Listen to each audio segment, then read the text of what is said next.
Hello, hunters, my tribe. It is a Sunday night. You know, we got work coming up in the week, but we get to talk a little bit more about Crimson Desert today. A lot of cool things that we've been watching over the last week. There's been so many cool feature reveals. I hear a lot of streamers going to be getting hands-on next week, so hopefully we're going to have a whole bunch of first impressions and other stuff coming shortly. Obviously there's going to be an embargo, so we probably actually won't see anything next week. If they're getting hands-on next week, it'll probably be the week after. But should be really exciting with that. Today, what we're going to be going through is some older leaks that I hadn't seen. Actually had some people point these out to me. One of them, which I got in the Crimson Desert, Super Edge Runner Jason, thank you for sharing this Korean forum one. Maybe you guys have already seen it. I thought there was some really cool stuff in there I hadn't seen. I hadn't played in the demo either, so we'll go through that. We'll go through some gameplay also that has been shown recently, showed by King in the audience. Thanks for that. You showed me a cool video. I actually watched it already, and we'll go through the arresting mechanic. I think that's kind of cool. There's some other features in that video you guys might want to watch as well. I'll link it in the description. And then and we're going to go over the Phantom Blade Zero from King. I've got a couple videos pulled up there. We'll watch the trailer, watch the gameplay, because that seems like a game that might be worth putting on your list. So we'll see if that's something that we'll be doing a little bit in-stream research there. And then, depending on how much time we have left over, we'll go and play some Crimson Desert. Not Crimson Desert. I wish I was playing Crimson Desert. Some Dragon's Dogma 2. But let's go and swap the scenes over and see what's happening on the Korean servers. I guess there's some beta testers checking this out, so we're going to definitely want to check that out. Let's just make sure I'm getting both. There we go. Transitions complete. Okay. And then because I'm streaming in vertical, let's make sure that's visible. I thought I tested it, but it looks a little bit off.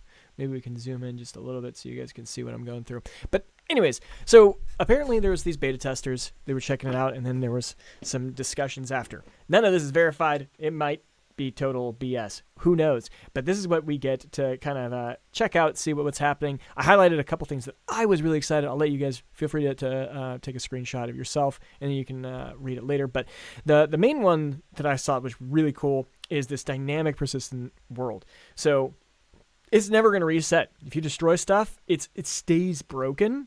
And then what happens is the NPC workers will actually be there repairing the structures over time. And I think it shows, that was there was 30-hour gameplay. I thought that was over 30 hours of gameplay it takes them to repair some of these things. That's super cool. It's just going to make it feel like you're actually in this ecosystem, this world. Super, super excited about that. Then there's the pet growth and breeding. This was something, this also has another semi-leak. It's not confirmed either, but people were talking about how we can have companions and stuff. And in this leak, it also talks about how there's pet growth in breeding even, potentially. The fox system is what they call it here. And it takes about 30 hours of gameplay from, like, let's say, tiny cubs, and then they go all the way to adult mounts. Maybe this is, you don't start off with a bear. You have to literally raise that bear all the way up. But what's crazy is there's these rare ones, these nine-tailed abyssal foxes. That sounds so cool, especially someone who grew up on Naruto. Like, I want my nine-tailed fox. Like, let's go. So super excited. It's got some special benefits too, so that should be really quite interesting. King, did you already see all of these, or is this your first time seeing this as well? And anyone else in the audience? But so that's pretty interesting.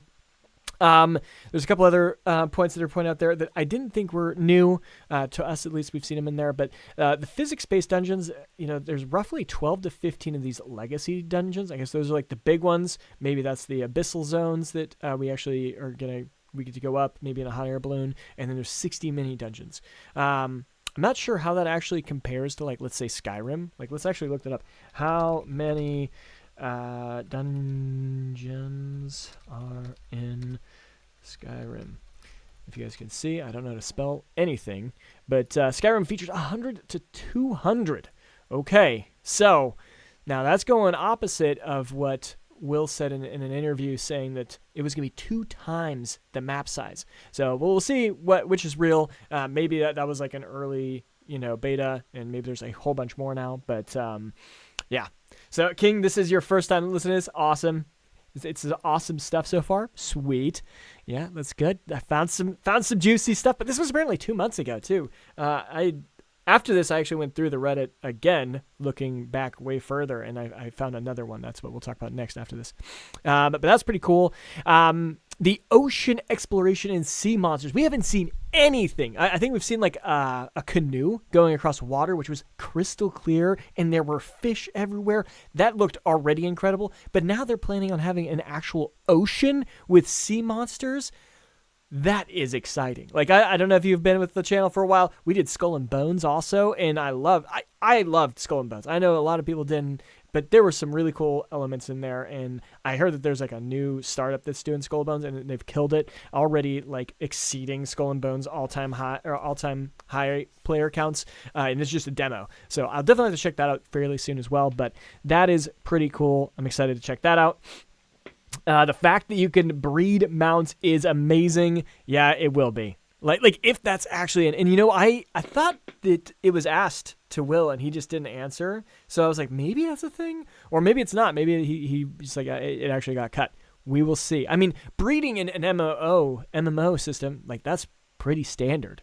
So I would assume that if they were trying to make this MMO, that would have been something that was on their like development pipeline, and maybe it stayed in. That'd be really cool. I think that'd be really cool. So, what animal do you want to breed the most? People in the chat. What about? Yeah, I mean, raptor, dragon, raise a dragon. I was actually mentioning, talking about how in the chat, like Will. This is what's crazy. If you guys go in the Discord, Will Powers, the marketing manager guy. PR and marketing, he will be there, and he was just playing some other games this weekend, and then people were just talking to him. But I mentioned that, you know, there's 2 mounts that are companions that are always missed. One of those is like a little wyvern, like on your shoulder. I'd love to have it, and it could just like go out and pick up like items in my local area. Maybe like a small auto attack that goes with you, or maybe like a griffin. That'd be pretty sick too. But King, I played Skull and Bones. Yeah, what did you think? Did you like it? I thought it was cool. I played it literally on day 1. It felt good. Obviously, it didn't meet the expectations of like thousands of players everywhere. Like there was like 10 per server, which was kind of lame. But I thought it was pretty cool. Definitely some pretty cool stuff there. I know you could tame horses, maybe in the same way. Yeah, I imagine that taming is going to be a pretty big part for a lot of them. I'm just wondering, how do you tame a dragon? Like, are we going to jump on a dragon and try and hold it down? Yeah, I don't think that's going to happen. Well, we'll see, though. Anyways, so that's the dungeons, which is pretty cool. Then we got we got the oceans. We talked about that. That's pretty cool. With custom ships, I didn't mention that. That seems really crazy. And then the waves physically affect the ship. That's awesome. The NPCs are not static. They actually grow and learn. They have a knowledge system. So that's pretty interesting, especially, you know, depending on how we interact. Like, I think it mentions, yeah, if you commit crimes, you go to jail. Oh, no, it said that, but then that's actually a whole different point. But, like, if you commit a crime, maybe they totally interact with you different. That's makes sense. Or if you're, like, the hero of the world, I don't know. There's some cool stuff there. Obviously, like, that high reputation can offer secret quests, which is pretty cool. And then the last thing was the ancient technology pieces. They can turn your weapons and equipment into totally different things, which would be really, really cool. Like this one that turns your sword so they can summon stand-like spirit. I don't know what that means, but that sounds pretty cool. Yeah, we're going to see what happens there. But yeah, King, you did like Skull and Bones? That's awesome, man. That's awesome. Just going up the ships was really cool. Really, really quite cool. Okay, so that's that. Then let's see this one. This one was from a couple months also. 6 months ago, this one happened. This is like 6 months ago. And this is like breaking. You can turn water into ice using an ice arrow, which is pretty cool. I don't remember it being so long. Maybe I watched a smaller clip. But yeah, you shoot the water and it turns into an ice block, which I think is pretty sick. And then you can jump on it. And this could be a total way to like traverse across this. There might be a secret location on the far side of a river that you couldn't get to normally. I don't know. Could be interesting. We'll see. Definitely an element there. I'm hoping that there's going to be like a whole swimming mechanic. Maybe some secrets down in the lakes. That'd be pretty interesting. I mean, if they're making a game engine, I'm sure that they'd want swimming to be a component too. But we just saw right there that he swims on the surface. But does he actually go in it? Who knows? But anyways, so that's that. I thought that was pretty interesting. Maybe it's old news. But and the last one that I'll mention, and this was shared by King Ghost Wolf here, is the arresting, which is what I thought was pretty cool. They actually have The next detail, though, is even more impressive. like you can actually like tackle guys and then like actually like handcuff them. I thought this was pretty cool, and then you get a reward for this. Now, someone in the Discord was mentioning that this is just a bounty system, maybe just like it triggers this, but this looks like a full-scale battle going on right here, and it's like, oh, you know what? I'm not gonna kill you. I'm just gonna detain you and cuff you up, and then I'll take like 20 of you guys. Someone else mentioned like I think it's in the comments down here, like taking like 20 of these dudes, throwing them in a cart, and then just taking them all in, and then get like 10,000 silver or something. I don't know, but I'm curious is where's the ROI? Like this seems like a lot of effort to do to detain these guys and have them arrested. Are you going to get the reward? Or if you just kill them and then loot their bodies, I imagine that that's probably equal, if not better. So yeah, we'll definitely see what's going to happen. And then King says, in one of the videos, they showed sword or skill that summons little balls of energy that shoot at the enemies. That seems pretty cool. I've not seen that one either. I've seen like the one where, you know, you kill I think it was one of the feature videos. You kill one of these guys that has like this spirit shield guy, and then you can take his ability and then use it. That's cool. I definitely think, I mean, we've seen a lot of the other components where you learn from your enemies. And I think you can, are you just going to stop in battle to watch your enemy do some cool technique just so you can learn it? Because maybe it's a boss and you'll never fight that guy again. And if you don't learn his skill, you'll never be able to use it. Someone was mentioning it. Maybe they got the skills in like a textbook lying around. Maybe you can relearn it alternative ways. But I'm sure there's going to be some bosses you can only learn is if you, during the battle, you like watch them and use that whatever that mechanic is, and then you actually get to keep that skill. Or you have to just restart the game and end up fighting that boss. There might be like some crazy boss right at the beginning that you were like not paying attention to. You don't know that, and you totally forget to watch them. But that's like the most overpowered skill in the game. We will see. I'll probably be doing a video on that for sure. King, it was combat and progression or one of those other videos. Okay, it was in a feature video. Okay, nice. And then, real quick, just checking my stream health. That's looking good. Cool. Yeah, streaming on vertical. First week of doing that, and it seems to be doing all right. Okay, so that's that. We're going to go into the Luke Stevens deep dive interview. So this is the second one. We've already watched the one with Lua, and so this is the one that I'm hoping it goes into new content. I haven't actually looked into what they're going to be doing, but I imagine since it's the second video on with the same guy, it should cover some new stuff, but we'll see. Let's get into it. Let's make sure we have audio this time. The myth, the legend. I didn't know we were wearing sweaters today. I should have changed. Yeah, I forgot to send you the memo. That's my bad. Bro, it's code sweater. Get on it. Oh man, this is awkward. I wore my Ocarina of Time launch T-shirt today. Oh wow. That I cut the sleeves off. It's my gym shirt now. So Okay. That's amazing. I'm kind of jealous, honestly. That's actually funny.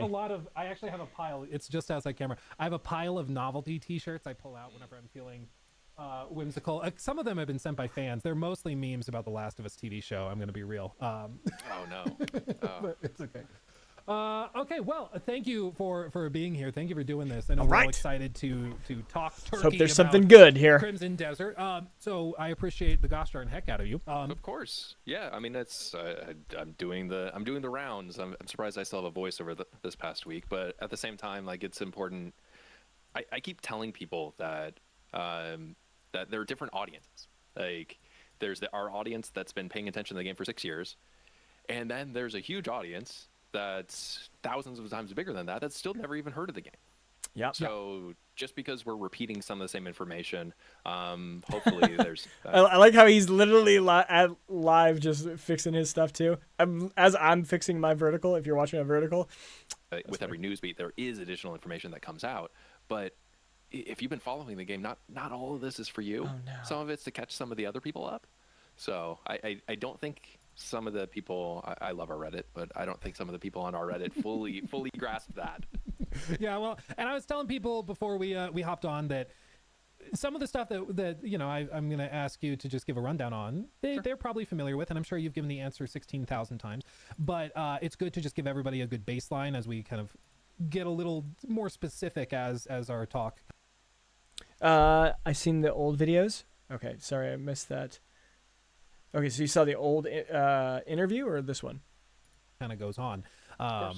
So if you'll indulge me with those questions, like, I got to say this again. It's good for laying the foundation. You've talked to me enough. Like, nothing's off the books in terms of what you can ask. However, there's some stuff that we are holding back, either because it's literally not finalized yet, or because it's still in a beat that we have planned prior to launch. Absolutely. So, I do commit that I will never give you a non-answer of no comment. I'll talk around things, but I will never shut any question down. Okay, perfect. And I think that's fair. And I mean, of course, for everybody listening, there's things like if we ask you about like performance targets for console, that's still in flux. You guys are still working on that, so it's not like you can come here. Yeah. And okay. just I don't to be clear, because this is performance we're skipping. Probably one of the first things I just want to ask you, which is probably the most common thing I've seen people bring up with Crimson Desert. It's just simply the claim that this looks too good to be true. And Oh, King, you have seen. Oh, okay, how long have you been watching? How long have you been following the project? Are you coming from BDO, or where did you start watching this? What I pointed out is that it looks amazing, but they've also let people try it. They've let people play it more than probably most games that are coming out this Facts. year. I mean, frankly, it's been very available for people. But I'll just I'll throw that to you, let you answer it. People say this game looks too good to be true. Is it? And to be fair, this is an internal battle that we have too.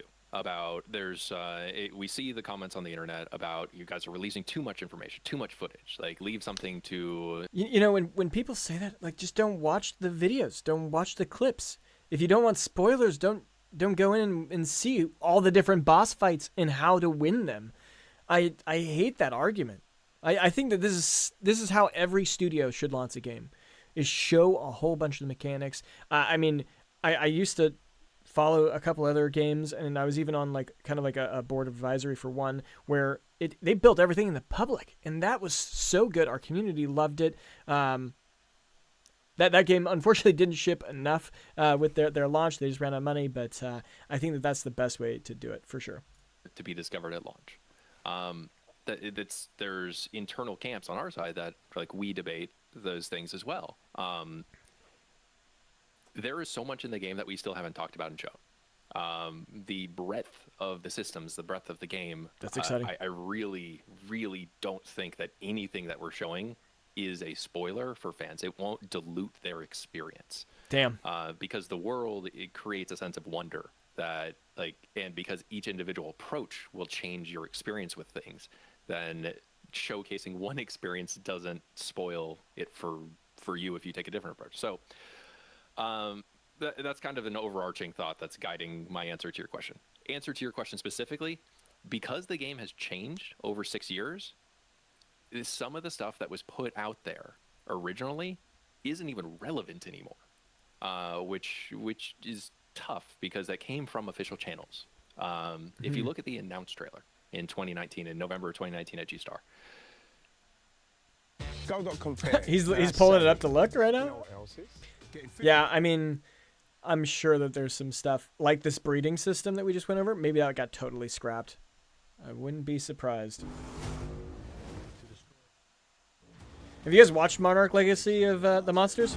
I just finished it. It's actually pretty good. Like, I thought it was a really good show. I wish I could have seen some more Godzilla beating on people, but it was good. Stage, we had from official Pearl Abyss. This is a MMO. It is a prequel to Black Desert Online. The official communication from the company. That video is still up on our YouTube channel.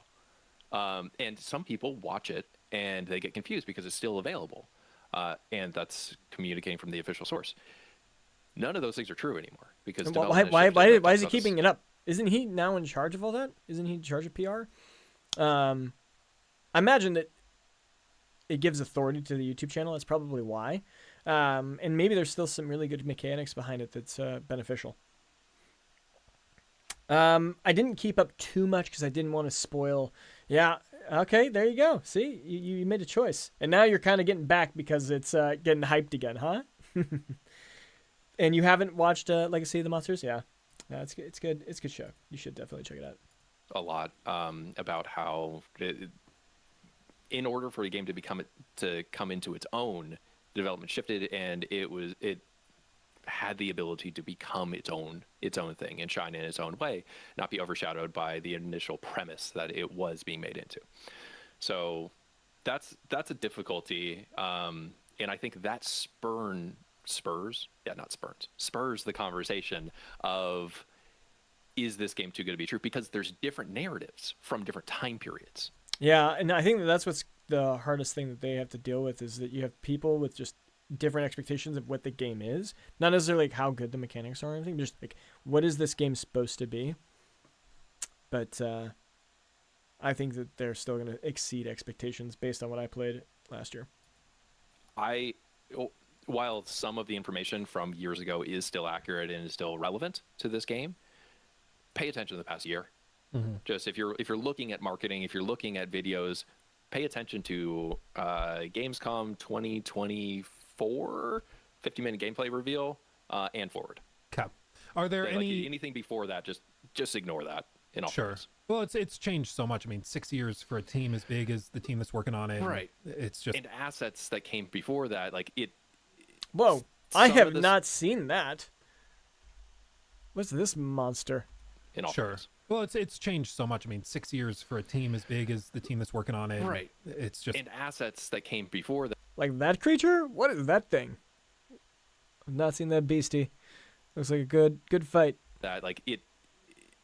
Some of the stuff in there, you're like, it can encourage the conversation of, oh my God, there's everything. There is a lot in this game, and I think that it's natural to have that. It's natural to have some hesitancy to. Like, where is all this footage coming from? I do not remember this trailer at all. Is this from the 2019 trailer? Maybe I haven't watched to it. fully buy in to something, because I've never fully played a game like this. I've never worked on a game like this, so this is very fun and exciting to me too. But everyone's been burned so much in the past that it's natural to have some hesitancy when people are saying it. That's why I think, to your point, we're not just saying believe me, we're saying play it. Play it for yourself for extended periods of time at multiple touch points, and then let's talk about it on top of that. right. Well, and I mean, part of the discourse around this looks too good to be true, I think, is also just, you guys show some gameplay, some sweeping vistas, particle effects, the graphics, the like scale of what you're trying to do. And I think a lot of people, and you and I talked about this before during our New Game Plus showcase interview, I think people look through the lens of what they've experienced. They look through the lens of Unreal Engine, for example, or the Creation Engine, and they say, well, to do this, it's going to run like X, Y, and Z. It's going to have these stutters because Unreal Engine games have those stutters. But you guys are using a proprietary tool set that you built for this. Could you speak a little to that engine, how that came about, and what its capabilities are? Yeah. I'm going to skip this one. I feel like we talked about it already. Long, multiple discussions during GDC this past year. About one thing that you mentioned. Yeah. We've been very, very careful. We don't want to overhype something beyond expectations. He doesn't want to overhype. Well, I think I might have messed that up because I just dropped my video saying it might beat GTA 6. Oops, my bad. We got a couple people. Rhea, nice to meet you. Hey there. Hello, hello. Raven, nice to see you. Thanks for joining the stream. Do you guys think that it's overhyped right now? Well, what do you guys think? I mean, this is the game that I've been wanting for a while. Like Dragon's Dogma 2 is the last one to kind of satisfy my needs for like this type of action adventure, RPG RPG. They don't want to call it an RPG, right? It's an open world action adventure game that with RPG elements. That's exactly the phrase they want us to call it now. But I think that'd be really, really kind of cool to see this. So when we talk about this game, we're relying on direct experience. You play the game, you played it at SGF. You sat right next to me playing it at SGF. We're taking it to showcase that. Because at the end of the day, like, expectations become something that's outside of your control. So we want to set, like, this is a massive game with all these systems, and it's built upon, like, how you have fun in it. Like, their regions look really cool. Like, that was one thing that I felt Dragon's Dogma 2 didn't quite do. When you walked into the city, it felt like it was like, okay, like 5-6 houses and then like the big castle building. This like look at that. Like, this is like multi-layer like levels. That was something, if you guys ever played some of the old Final Fantasy games, like Final Fantasy 12, like they had loading, which maybe, people don't like loading anymore, but like you'd load into a new instance and then you'd have like so many people just walking around an area, and that really made it feel like it was alive. There were so many people in that game, and I hope that Dragon's Dogma 2 has done that. And based on the global battles we did, there were like hundreds of units everywhere. That was so cool. We got a couple comments. I saw a small clip earlier of Cliff in a canoe. There's definitely some sailing of sort. Yes, I saw that clip too. It looked incredible. The fish, so cool. Ghost, our king, is saying, I don't think it's overhyped. I think it's the type of game we needed. Yes. You've been following this studio and game forever. Final Fantasy 12 was incredible. Yes, I'm happy someone else did. I mean, I've played all the Final Fantasies, all the Kingdom Hearts. I grew up on PS like my entire life. Like, JRPGs are my favorite type of game. But like, I feel like they've kind of struggled to find their place in modern times. Like, I just played Octopath Traveler 0, and it was pretty good, but it just didn't quite hit it. And maybe I'm just an adult now, and the games don't hit as hard, which is sad. The sandbox world, but it's reliant on people's experiences. So when I talk about the game specifically, I'm not going from like, this is trying to overblow something. I'm talking about literally my experience playing the game very often, because that's going to be the closest parallel for players about what they're going to experience. It's going to come back to someone else's individual experience. So I do want to just point out that we're incredibly conscious of that as a team, that we want to relay individual experiences so that they can parallel to what players will ultimately experience when the game launches. I mean, sure. And that's exactly what I talked about in my video that I just dropped, is how hype do you, like, your expectation curve. GTA 6 has like this expectation of a god tier game, and I don't think it's possible for them to meet that anymore. And because of that, they're not going to be like rated as well as they could, compared to Crimson Desert, which has had like this back and forth. Oh, this is going to be terrible. It's like the expectations have gone up and down. I think it's in a spot now where it's going to exceed most players' game expectations as they go in. You have more than 100 hours of BDO. You trust Pearl Abyss. Hey, I tried getting into Pearl, Black Desert. I just downloaded it, started playing the other day, and it's got some really good combat, but the storyline in the way that it's just MMOs for me. I'm not a big fan of MMOs, but that's cool to hear that someone has 100 hours here. That is so cool. And so how long have you been following? Have you been following since they called themselves, since Crimson Desert was an MMO? And how has your expectations gone and flowed over the years? I've always said, if the time, money, and effort that went into an MMO was put into a single-player game, it would be huge. That is exactly what I'm talking about. So this was quite the dream game for me. Pretty much everything I look for in a game is here. Yes. I've got a game design document, 44 pages, that I've designed my own game. And once I didn't even hear about Crimson Desert until I was at Gamescom just testing games. And then I played this and I was like, this is like my game. Like, this is pretty much everything I was planning on putting into a game. And it is just incredible. And then even more so, they didn't have city building and stuff like that. That was just purely combat related and the vibe of the fantasy, the graphics and stuff like that, some of the character design. But once you like this, the missions, being able to distribute the people you recruit, building your base, there's so much more that they've brought that has just got me literally like, I get goosebumps sometimes. And maybe I'm way over the top, but it's really, really exciting. I mean, anybody who knows me knows I appreciate an attempt to not overhype something, because it's a blessing and a curse. And I find that I can only imagine how difficult it is to be in your shoes, where you're trying to like both get people excited for the game, because that's how you sell games, that's how you get people to play it, right? But then you also don't want to go so far, telling sweet little lies to the point where maybe it's a half truth, maybe this thing. I would never, just to be clear, sweet little lies or sweet big lies. It doesn't work. It always catches up to you, right? Like, because the internet has a fantastic memory, and people will be like, oh well, he said that I could do this, but I can't actually do that. And people lose their minds. Your credibility is all you have. I mean, you look at other developers. If you plant a tree, you come back to it later, and you could chop down that tree. I mean, we're not farming saying mechanics, those things. Like, if we are talking about a feature in the game, it is in the game, and you can do it. Yeah. So we want to be very, very clear. If that is a feature that is communicated, it is something within the game, and you will be able to experience it. Yeah. Well, and King, I mean, just from what I've seen so far gameplay, I'm like, oh my effing god, this is amazing. Yes. And Rhea Summers, it's always stretched thin because MMOs are designed to continue forever. That is true. And the development cost to make a game like this, to have all those MMO features, that's a lot of work to put into it. And I'm sure that the ROI, it's hard to convince people to invest money in. And honestly, I'm scared that big games like this and even like GTA, I don't know if they're going to keep coming. I think that you can see most AAA publishers starting to shrink. All of them are struggling. There's so many reasons. Some of those were mentioned in the last video too, like the attention competition with like just TikTok and streaming and stuff like that.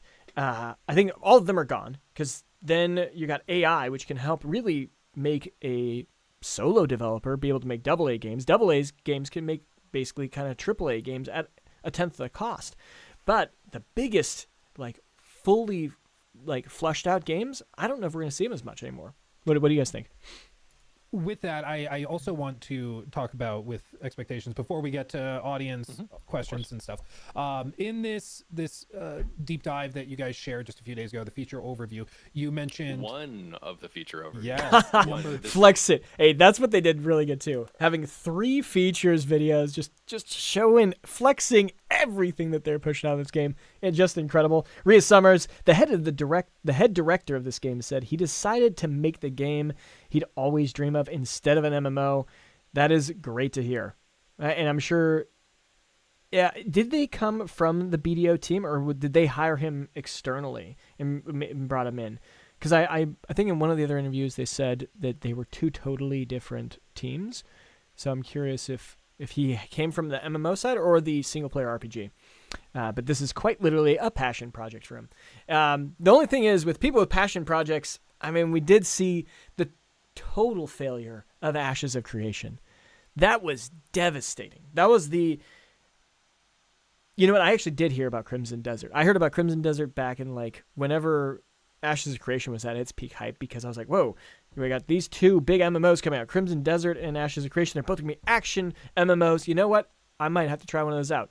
And then I saw BDO was out since like 2014, but I was like, I don't know if I want to try BDO. It doesn't look quite where I am. I want to start with a new MMO and grow with it. So I was waiting for one of those to come out, and then Ashes of Creation, I tried it in December. I was like, what? This is dead. Literally trashed it right as it came out, and then it's on fire now. That is it's something you don't want to touch. Rhea, I think big budgets are unnecessary. I think it's all about the vision and keeping the vision contained. That's true. I mean, that's what Expedition 33 did, and they blew up. They did an incredible job. This is number 1 in a series. Yes, it sounds like you're going to have one deep diving into progression. So I imagine like skill trees, stuff like that. One on, I think you described it as he wasn't flexing. This is before the other 2 came out. That's funny. life in combat. So progression and life skills and like things to deep dive on things to do in the world, as well as a combat focused one. Okay. So lots more to dig into, guys. Buckle up for that. We've got more reactions to do for sure. But one of the things you mentioned in this number one was the additional protagonists. Could you speak a bit to that? Because that, I think, for a lot of people, that's is a little like, bit old. That's old. So people, right? Okay, but you're coming I from never wanna be BDO. definitive, and you can do everything. I You can do mean, the vast majority of what do you think of your female playable character in Crimson Desert?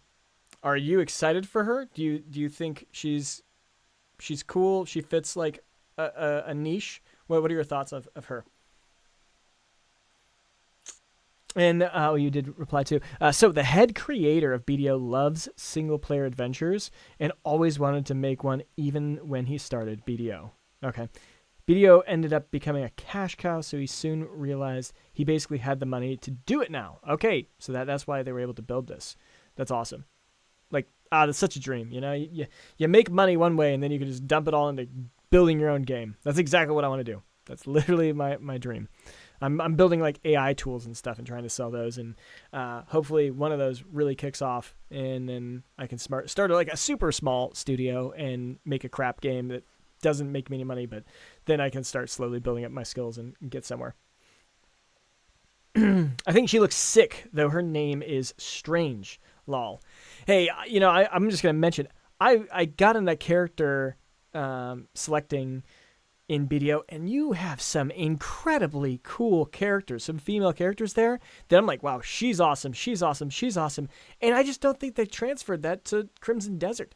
Like, they could have picked any of them to be an awesome, like, fit for this, and she just doesn't quite hit the spot. But yeah, you'll play her most outside of Cliff. Yeah. Honestly, the orc, I don't remember his name. I don't think his playstyle looks very cool. It's not very fluid. Another game, old JRPG, Legend of Dragoon. I know King hasn't played it, but if you've played it, Rhea, let me know. They have a character called Kongle, just giant guy with an axe, and he would just hit, and I don't know. We'll see. Damon is a weird name for a girl, in my opinion. Lol. Maybe it's a horse name. Yeah. Okay. Yeah. That's fair. That's fair. of that with these additional characters that have very different play styles. They have different equipment that they can unlock or they can equip versus Cliff. So okay, we're skipping that. Well, and one thing you mentioned in the interview you did with Destin, Destin was in chat earlier. I'm not sure if he's still here, but a great interview. I checked it out. That was at 8 a.m. So if I said anything of that, I'll be apologies to her. Well, it was very good, and there were a lot of good tidbits in there. One of the things you mentioned, though, kind of off the cuff, was how you've had the, of course, chance to play the game a good amount yourself over the last handful of weeks. And one of the things you said was that you got through the story, and then you realized that there was stuff that, as a member of the team, you knew was in the game that you had quote unquote missed, right? And for me, I love the idea that I can play an open world game and not every little bitty thing is being force fed to me or my hand isn't being held and dragged over there. I agree. So could you speak a little to like the idea that the world, like how they've built out the world such that there's so much that you can miss it? I got in an argument with someone from Reddit. I hate Reddit. Oh my God. I posted for the first time on Reddit, and it's like, I just want to it's like, it like infuriates me. I then just want to go in there and just argue with everyone. But, and maybe that's why Reddit is the way it is. They were arguing that this game is going to be so trash because they're not taking the simple is good philosophy that FromSoft Souls-like games are taking. Like, it should be very simple, only, a couple of mechanics, and then it's all about the boss patterns and stuff. And that's what makes a good game. And so they're trying to argue that this Crimson Desert is going to be terrible because there are so many options and ways to play. I think that you can have good games in either of those situations. It's how you train someone in Crimson Desert, and what is that flow of learning how to play the game that it will make Crimson Desert good or bad. And that's what I'm really excited to see how that plays out. We got a couple comments in here. Keychain. So Dukev should be next, right? I don't know what that means. Oh, okay, it's the next MMO. Okay, don't know it.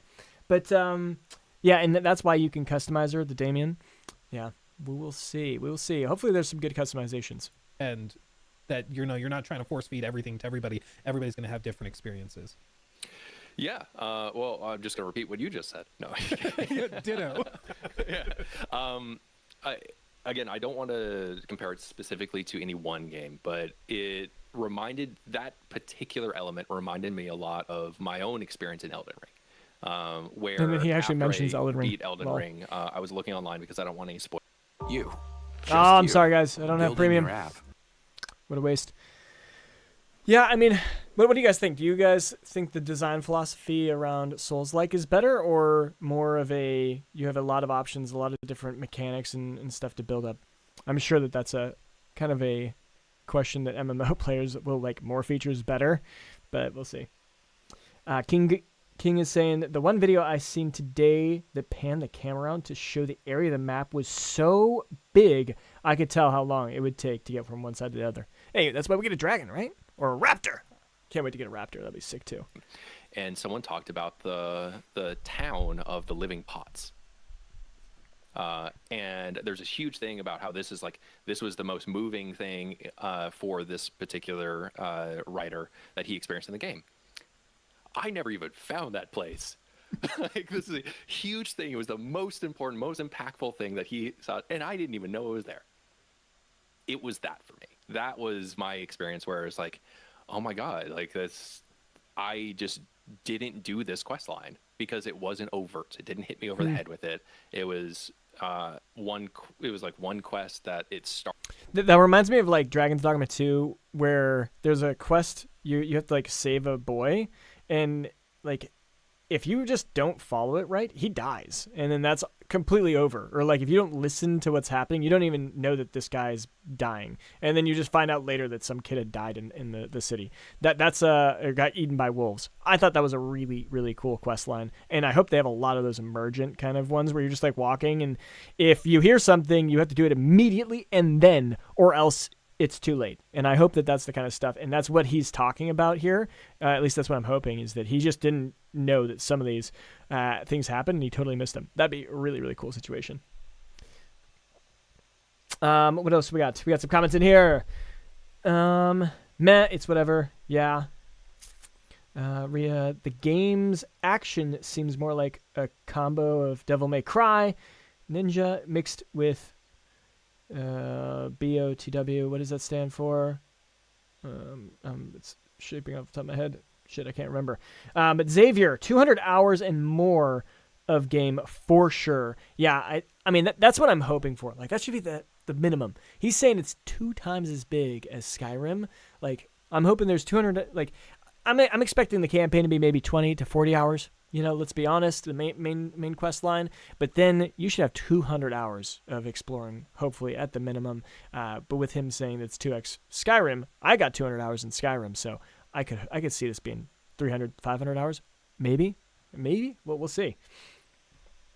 Oh, Breath of the Wild, yes, okay, yep, and mixed with Dragon's Dogma 2, yeah. I mean, there's so many descriptions you could put for this game. It's just crazy. Well, one of the ones that I mentioned in my video I just dropped yesterday was actually Lord of the Rings. If any of you guys played the old school, like Lord of the Rings, Two Towers, Return of the King, it gave me vibes of that. Like you're in these battles, slaying orcs, and then you have to use like siege weapons, kind of like the cannons on the surface. I don't know if you guys saw that from the Gamescom demo. We had to shoot cannons at towers to bring them down. That felt so like some of the ballistas you use in Lord of the Rings. I was like, whoa, this is bringing back like nostalgia from my childhood. Crazy time.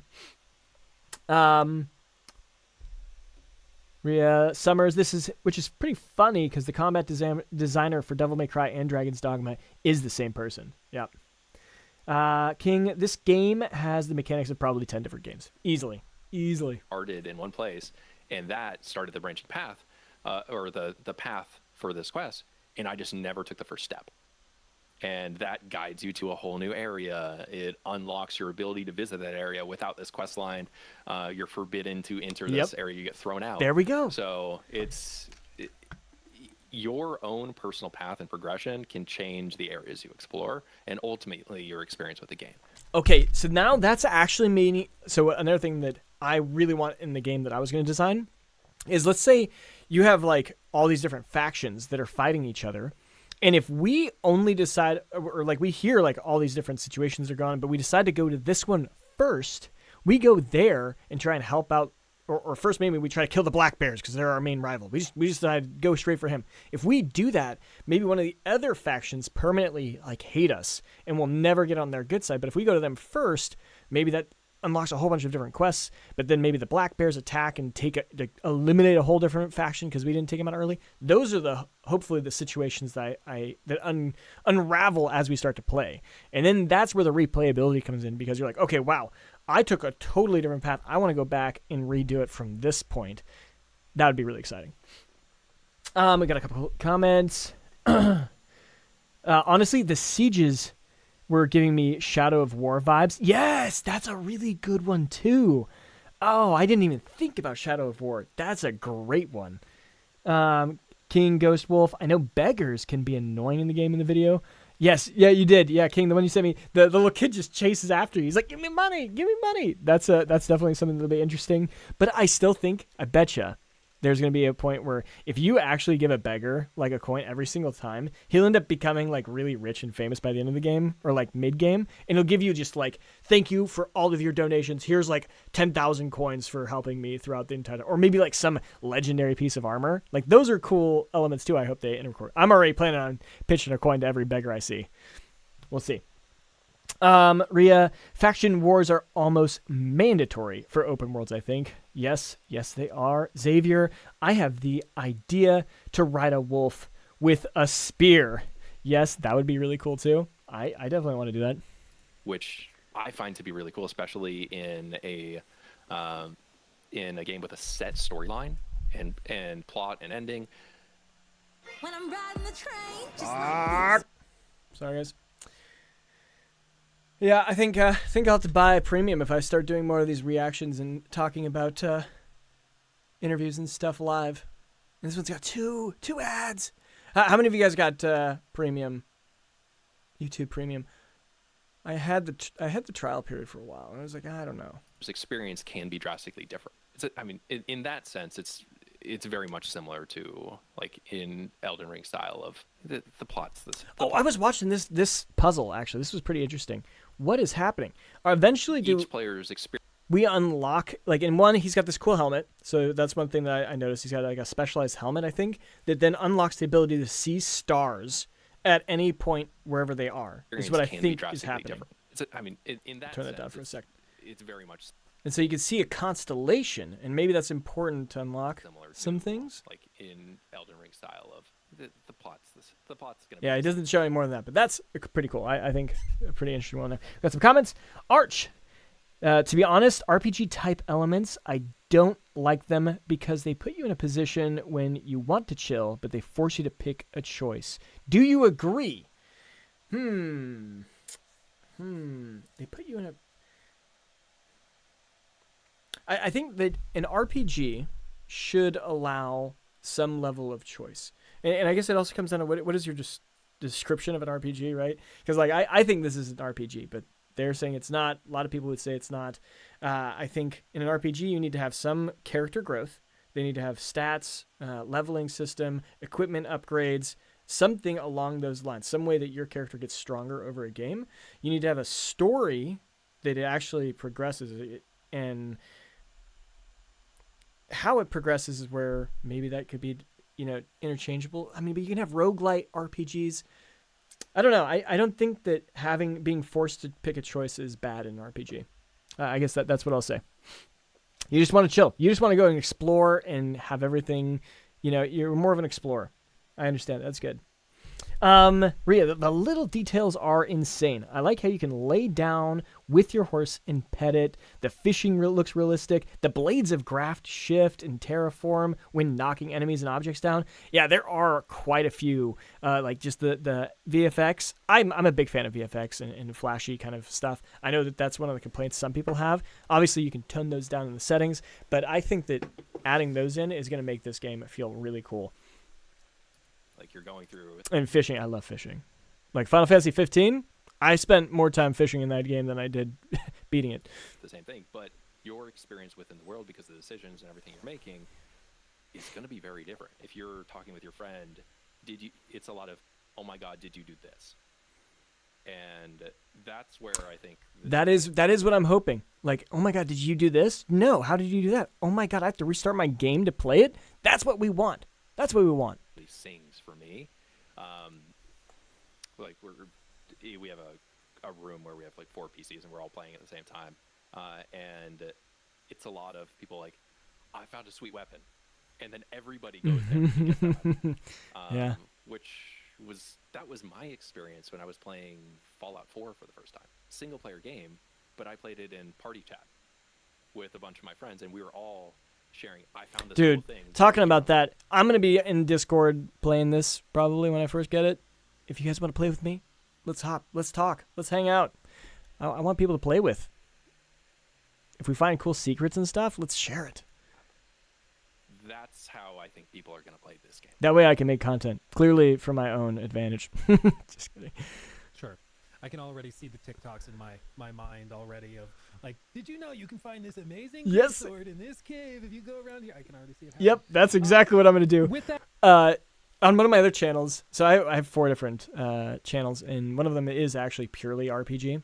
And this is obviously an action game, so that's why it's on this channel. But we did Baldur's Gate 3, and we were the first to find like this. I forget what the name is, but it's where you sacrifice one of your companions and you get permanent boosts. We were the first to post that to TikTok and to YouTube Shorts. We got 1 million views on each of them. Awesome. Definitely the way to get farm some views if you can find cool stuff like that in the first couple days, which I'm going to be trying to do. We got some comments. Ria is calling it an action adventure with RPG elements. Yes, that is what I keep hearing and what I'm supposed to say. So yeah, I'll definitely start calling it that. King Wolf is going to be King Ghost Wolf is going to be riding a wolf. Yeah, he also mentioned that the other day. He actually showed me the first video that showed the wolf because I missed it. It's only in there for like a second or two. So that's definitely a cool one. I'll be using them effects. Ria, I'm definitely getting a bear mount ASAP. I mean, those bears look beefy, man. And the way they're just like, raw. That is so freaking cool. Arch, even in Black Desert, the details are crazy. Pearl Abyss are obsessed with details. Okay, nice. Yeah, I mean, Black Desert has so many mechanics, and honestly, their combat system is incredible. Ria, exactly. They were made for single player. I genuinely believe this game is going to push the medium. I hope it does. Arch, also, there is Krakens and Serpents and all of that. What the hell? I just figured that out today, too. That was the first thing I talked about today. And that post was from like 6 months ago on a Reddit from the one I found. So that's pretty crazy. I think I just a question. I understand if it's something you're going to cover later and you can't address it. You can ask me anything. I've said that at the start. Okay. With this obviously being focused a lot on side content and exploring, how is the team handling like fear of getting too powerful by we've all done it. Good you play question. the main story for 10 hours, then you go spend 30 hours doing side content, and then the main story is a breeze for the rest of the game. How have you guys balanced like that, making it so you don't just get so powerful by doing side stuff that the main story is a joke? Well, I mean, certain things like you can't use the mech and the dragon in like one-on-one boss fights. Like certain things like that is it just mitigates you being able to fire rockets at a dude with a sword and a shield. Okay, confirmed. Mechs and dragon overpowered. But that's not to say that there aren't boss fights where you use the dragon or anything. Like, don't come for me, internet. Don't come for me. You can't use those for like bosses where that isn't an intended playstyle. So, you know what's really savvy? Comparing. All right, what we got? Comments. I'm gonna buy premium right after this. This is ridiculous. I've heard the complaints about the amount of controls, but I played games from the PS2 era, so that would confuse the gamers today. I'm ready. Yes! I don't know if you played Armor Core. early Armor Core, you like had to move with like the D-pad and stuff. It was the weirdest thing. Luckily they've changed the controls like since Armor Core 6 and whatnot. But yeah, there was some weird ass controls back in the PS2 and the PS1 era or Nintendo. Like Xbox. Do you remember the big Xbox controllers? If anyone plays Xbox too, like the big Xbox controllers, like they're like like they were gigantic. And playing with those, some games were just like. They had no idea how to set up their configurations for the controllers. This is just crazy. King, I will be there. Oh, awesome. Thanks. My favorite kind of games are the ones with deep combat. This was made for me. Yes. Rhea, Armor Core was crazy back in the day. Yeah, it was. It was. But Armor Core is one of my favorite games. That's another core memory I have playing Armor Core. That was one of those games I had like a friend lived across the street. We just go and we play Armor Core every day. Good times. Balancing is still a thing that if the game launches and a boss is way too difficult, then there might be additional balance like post-launch. Like that's not something that's out of the realm of reality. But there are currently systems within the game and ways that you can craft items and materials by preparing in advance to make even very difficult challenges a lot more approachable, which is, I think, really important. The way I phrased it is there's no moment where you just have to get good and you're just beating your head against a wall. You can over-prepare and make things accessible to you if you spend enough time, like, properly preparing for fights. Sure. The opposite is true but I don't think... In my personal experience, I never had in the boss fights and the kind of progression gatekeeping instances, I never had a moment where it was too easy, even like hyper leveling up. So I haven't personally experienced that yet. I think that sure, you probably can if you crazy over level, but again, your level is gear based, so there's smart ways of limiting how much you can advance your upgrade of your gear by changing the material requirements. That was it. That was what I was going to say. Certain Like maybe we don't have access to like a gemstone or something that we need to fuse it to the next level. I can imagine that would be pretty interesting. Rhea, I've beaten God Hand without dying. I think I'll be fine. Okay. Very well. I mean, I feel like I'm pretty good too. I got to when Armor Core 6 came out, I got into the top 100. So let's see if those and then League of Legends is my actual main game that I play on the side. I know, toxic as hell. It's a terrible game, but I'm addicted. It's terrible. Heroes that are only in that area that you're in. Right, and to get to a new area, presumably you have to progress in the main story, and that kind of steps you through. Yes, it's like, so that's how it's managed to make sure you're not just like, cool, I'm gonna upgrade my starting weapon to level 10 and just wail on dudes or whatever. Yeah. In my experiences, it has balanced really well. Well, and that makes perfect sense, being like, in this Vista that we have a screenshot of on screen right now, with the crafting materials available there, that can get you to gear level X. If you want to reach gear level Y, you got to go to the next region, and that's locked behind the campaign. Sure. So you kind of are theoretically you can go, like, again, open world. It is unlocked. This is a strict definition of it's an open world. You drop you in, you can go anywhere. Okay. If you know where those resources are, you can go there from the beginning of the game and get those resources. Like, theoretically, you could do it. Are you going to be going into very dangerous areas where you'll probably get wheeled on really fast? Yeah, in order to do so, but you could. But that's if speedrunners wanted to get their hand on the game and try it, which is the crazy thought to me. Yeah, I'm excited to see it. Yep. Can you imagine? That is the thing that I'm most excited about. I can't wait for other people to get their hands on the game. And just like the experience I was talking about where I was learning from other people in that room for PCs, I'm going to learn so much from other players playing the game because they'll have a different approach than I had, than we've all had. So we'll learn so much from players on day one. Yeah. Well, let me ask you about something, because you've got experience with the game. You've seen, and of course know a lot more than we do. But you are in this position where you're trying to promote the game, you're framing it, you're discussing it, you're trying to focus on certain things and manage expectations elsewhere. But I want to know what you think is not getting enough attention. Like, what is something about Crimson Desert? Okay, he asked that in the other interview. I'm not going to listen to that one. What do we got? Rhea, I'm going to try to see how far I can get without a weapon. The bare knuckle style. Yeah, let's see it. That's very Breath of the Wild, Tears of the Kingdom style. Yeah, I mean, having it fully open. I mean, I thought Dragon's Dogma did it pretty well, where it was like you basically had a free ability to go through, but maybe there was something that was lore that blocked you from crossing. Like being able to get through the gate, you needed a permit, and being able to get the permit was difficult. And so you just couldn't get into that other region unless you took a back entrance. You took the cave path. That was so cool. I thought that, if that's how it is, let's do it. And the cave path was really hard. So it's like, okay, if I try that, I'm going to struggle, but I could try to get into the back of the end of the game, but it's going to be hard. Seems like they took heavy inspiration from Zelda. Yeah, a lot of people are comparing it to that, for sure.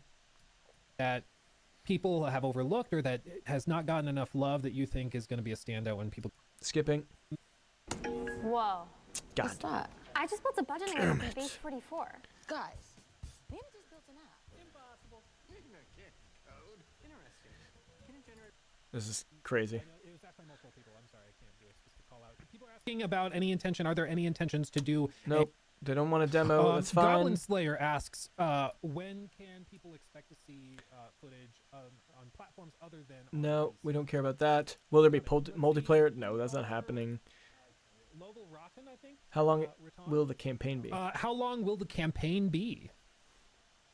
It'll be significant. It'll be significant. End of question. I'm not evading the answer to this question. It's just it's really tough to set a time limit on an open world game because people don't play strict crit path when they play open world games like this. The way the core design philosophy around he always talks around this question. I don't remember his answer. That's why I want to listen. The world is around creating distractions for players. So you'll often get distracted by other things.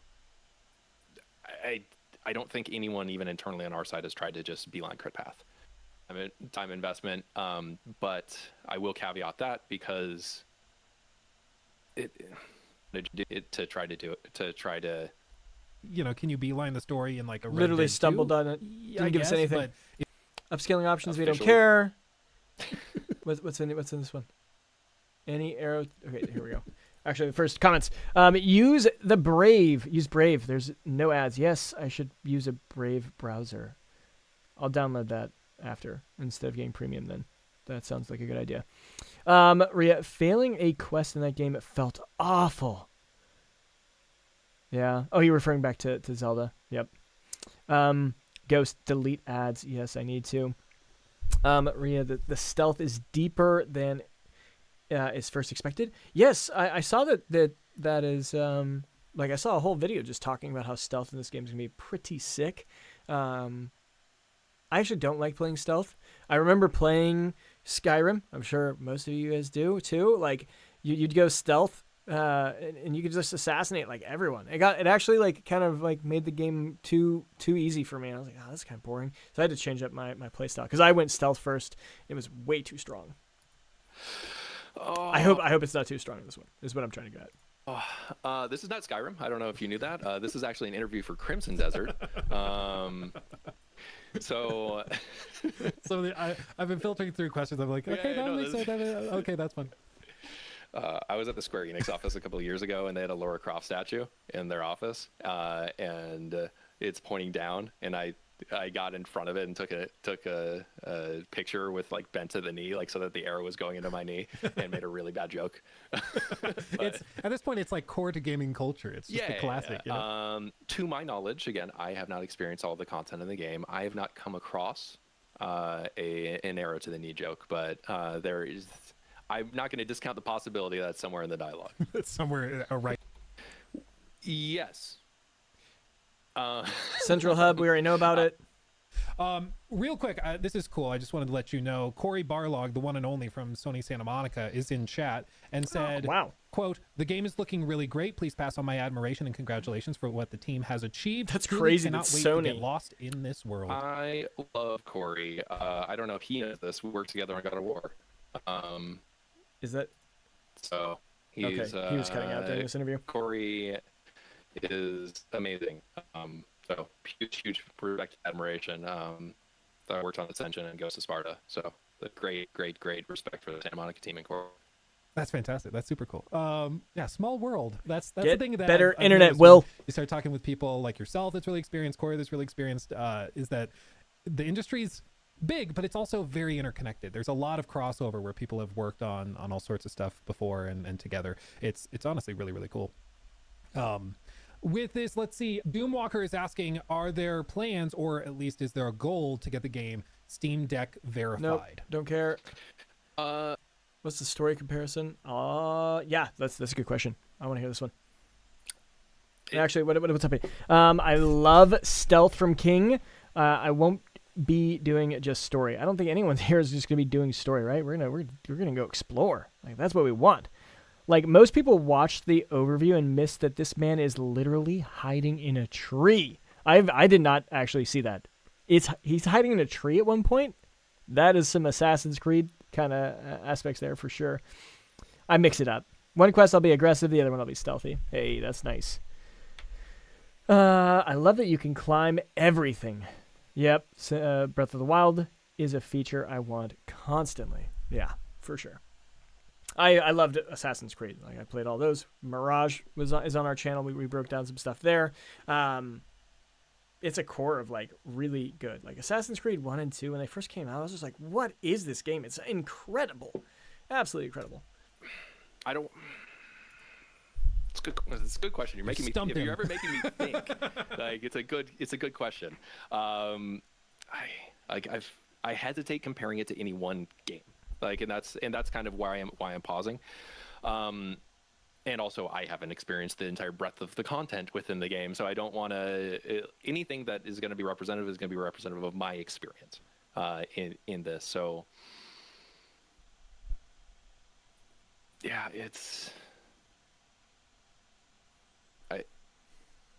I don't know. Like, it's tough because there is a central narrative thread. There's a ton of lore.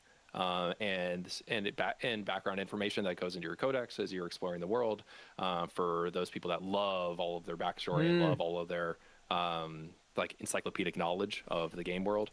I mean, if you guys have seen some of the clip of it, like, being able to read a book, it's like you're not actually reading the book. It'll just give you like a description, or like if you're learning a skill, it just gives you the skill. I love that setup. But it sounds like there's a codex in the back too. If you are someone who likes to read it, you can also do that too. And sometimes I do. Like, there are some really cool lore facts I sometimes like to read through. What do we got here? It's at the beginning of the second overview video for the climbing thing. Okay, I'll definitely have to check that out. He's hiding in a tree at night and above some dudes, and being able to rest people. Like, wow. Yes, that's one of the things I brought up today. King showed me a video of that, pointing that out. That was really, really quite interesting. I'll ask, what do you think the ROI will be of going and arresting versus just looting their body after you kill them? Like, is there going to be a good like, why would the guard pay more? I don't know. We'll see. When I'm riding the train, just like Damn it. this. Okay, I'm no longer responding to comments until after the ads.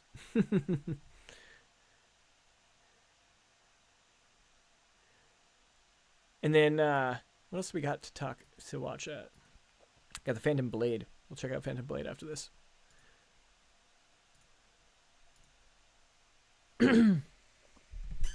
I imagine there will be a bestiary. Yeah. I want to capture all of them. That was one thing in, like, Harry Potter I loved, was capturing all of the different animals, creatures. That was cool. Harry Potter did an amazing job also. Like, that was an incredible game. Hogwarts. So the trailers are going to get you there. They're going to be representative of the story. Like, the story should be a guiding thread for the player. It's not going to be like, this isn't going to be like the absolute thing that's going to be like, the story's good. Like I don't want to discount that at all. Like we have a great writing team, and like I talked a lot earlier about how one of the main gray mains like is the character I love the most. So for me and my play style, like I focus on content and like side content more. So that's where I'm hesitating, because that's what drives me as a player. Sure. So that's where like I struggle to fully answer that question, because I'm the wrong representative audience. About adventure. Beat that than up a it little is, bit. Yeah, but like yes, if you're gonna do it a scale from. I think we're gonna I skip think it. this might be our last question before we wrap it up. Will there be From particle Judge effects? Magister, he asks Yeah. the following: It has been confirmed. Well, Transparency. this has been great. I don't want to take up any more of your time. I appreciate. I think we're gonna call it there. I don't think there's anything else that's interesting in this interview. Very cool. I was hoping to see more footage that I might have not seen already, but obviously this was a couple weeks ago. So I'm now officially caught up with all the interviews. you. Was a little bit behind, so happy to have been able to watch all those. That is awesome. Ray Summers, Phantom Blade Zero looks sick. Finally, we're getting more character action games. Yes. Well, we're gonna watch that in just a moment. I also just wanted to give a shout out. Hey, if you haven't, please go and watch my video. It's a little bit clickbaity, I know, but hey, I really do think Crimson Desert has a chance to upset GTA 6. Really interesting video there. Let me know what your guys' thoughts are, how it kind of resonates with you. But let's jump in to Phantom Blade Zero.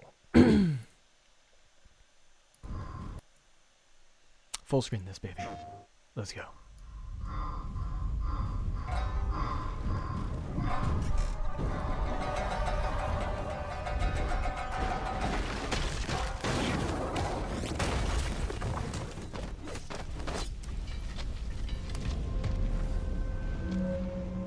Oh, I have seen this. And yes, it does look sick.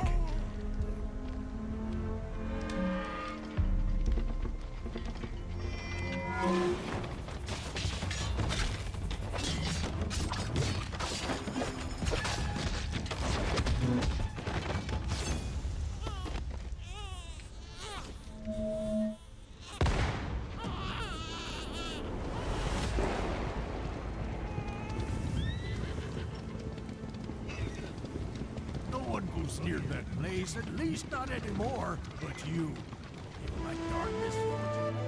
Yeah, and doesn't he like end up seeing like that father figure or whoever saves him later on? And he even fights him, I think. Is that this trailer?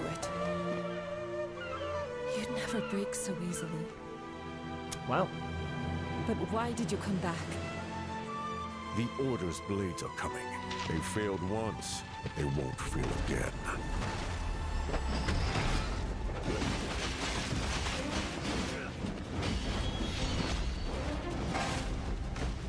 Okay, yeah, this looks good. I don't think I saw action. I don't remember seeing gameplay though. Oh.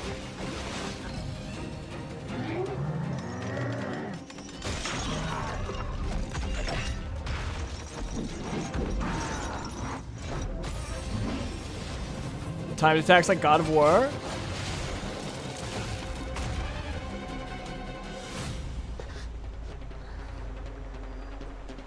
Please, take it. Save our people.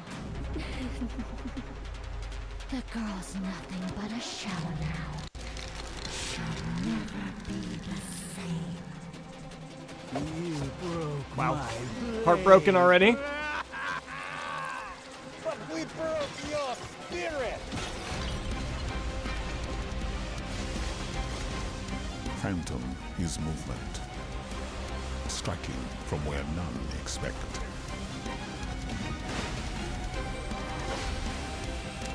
Cool finisher. Blade is breath. It This is changes giving me into like steel, turning any blade into a divine weapon. Final Fantasy 16. Final Fantasy 16 vibes, for sure. So down.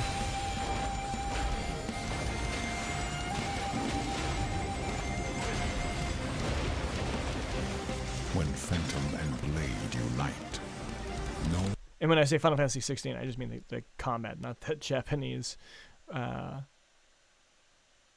design, which is awesome. Really, really cool. But Wait, what else we got? I agree, and watched it an hour ago. Oh my gosh, so you just watched it. Nice. I know what to expect from GTA 6, and Crimson Desert is doing something entire. Oh wait, you actually. Oh, you already watched my video, and oh, thanks. That's awesome. Yes, I've had my eye on this game for a good while. There's quite a lot of gameplay out there. Yes, King said that he wanted me to watch a 20-minute one, so I guess I will check out. Guess who designs Final Fantasy 16's combat? Is it the same people in this game? That's crazy. The one that you watched was 30 minutes long. Okay, well, I don't know if we're gonna watch. Maybe what is it? I haven't loaded up. What is it? No, it is 30 minutes. It's 27 minutes. Ah, my gosh.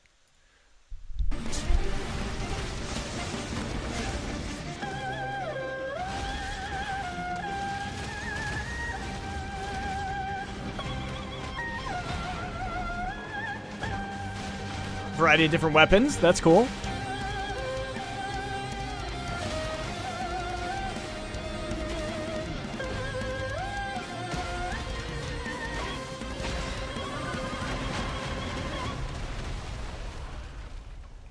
I'm down.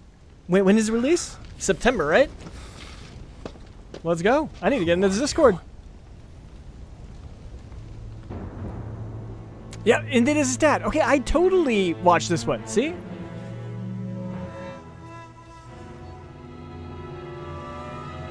Or at least the guy who saved him whenever. Yeah. Okay, yeah.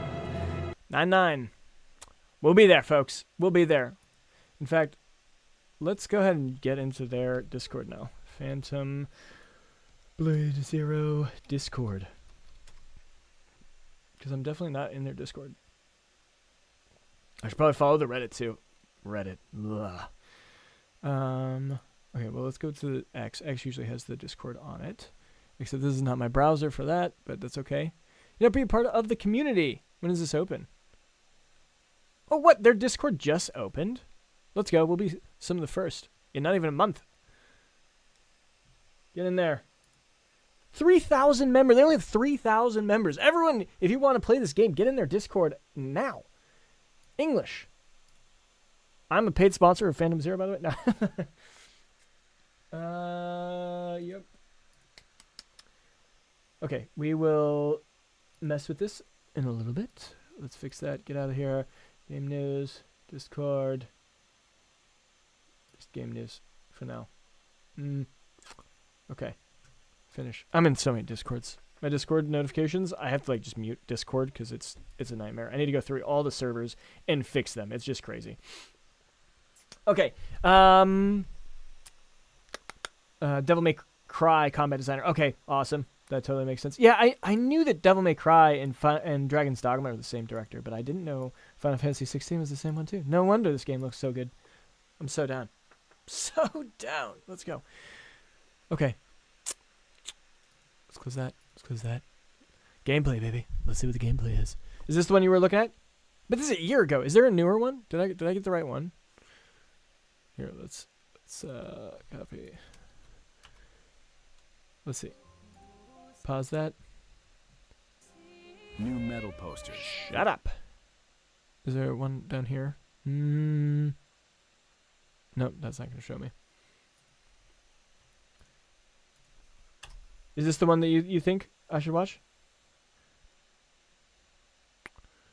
This one's from 6 months ago. 4K. Let's say recently uploaded. Is there a trailer? Oh, we had another Game of the Year 2026. Someone else is fighting me there. Only 27 views, though. Oh. I gotta say, he might be a great content creator, but that thumbnail ain't gonna get the clicks. I don't see a newer one, so we're gonna go with this 27-minute one. Let's go. Those who come after. I just know I'm gonna get ads for the somewhere in this. It'll be mid-roll for sure.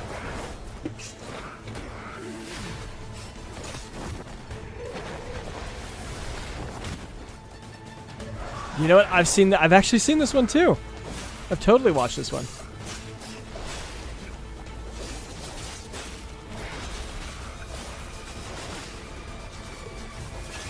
Yeah, I mean this fight looks crazy cool. So innovative, so unique.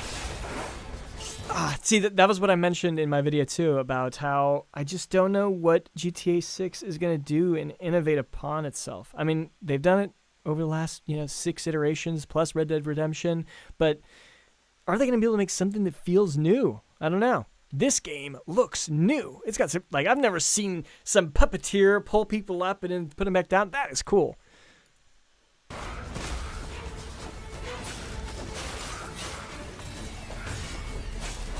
You got 4 different weapons. I haven't watched this trailer in depth, but so you have, you can rotate different weapons and stuff. That's pretty crazy. This game in particular takes inspiration from all of those, but I like its unique energy. Yeah, I think so too.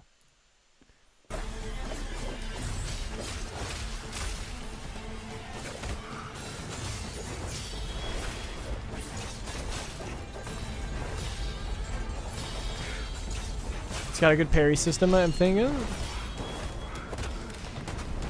This is so sick.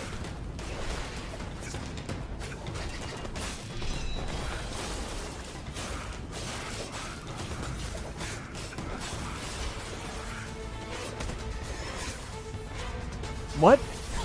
He just took that guy down to maybe a third of health and it just regened. That sucks.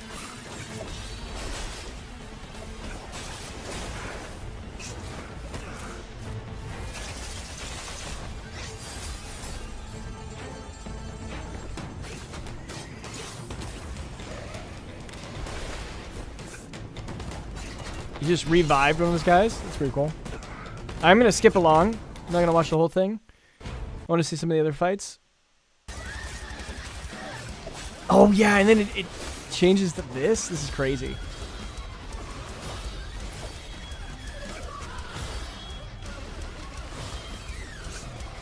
That's one thing I love about Crimson Desert too. I was watching, what is it, the Snowhorn? And, it's got its iterations. A lot of these bosses all, kind of change over time. Or, the turtle. There's so many cool ones. I cannot wait. GTA 6 will combine all the elements from the Rockstar's best games. Yeah? Well, I hope it comes out something unique. Yeah, GTA 6 needs to do something they never did before. The only way I could see GTA 6 winning if the NPC has AI built into it, yes. 100%. And they can respond like real people. Yeah. Well, that would be crazy if they actually were able to do that. It's been built on Red Dead Redemption 2 skeleton, and it will have elements like RDR2, but modern day, returning mechanics from GTA San Andreas, and 5 will return as well. Yeah. Hey, don't get me wrong. I hope it's good, too. I'm going to be playing it. I've been playing GTA since Vice City. I'd sneak out of my bed at 11 midnight and turn on the PlayStation and go play. And then I think it was San Andreas. I got the first cheat codes, on got a book and got all them. I could summon an Apache helicopter and the tank and all that stuff. That was so cool. That was so cool. All my friends would ask to borrow my cheat codes. No, they're my cheat codes.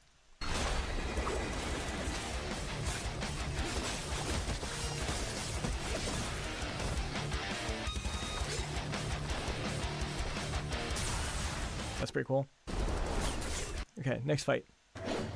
I can turn your wildest ideas into a song. Just describe it in a few words. Choose a style and let Mareka the... Is it just me, or do you guys get the AI ads all the time too? I just know my algorithm likes AI, because I like AI, but I'm curious if you guys get that all the time too. Okay, I don't remember seeing this one.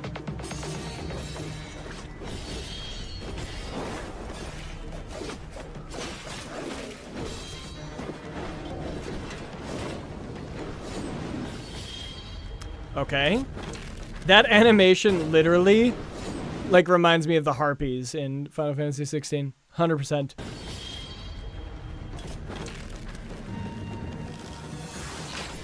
That's cool. Charging up the bow to, do some death arrow.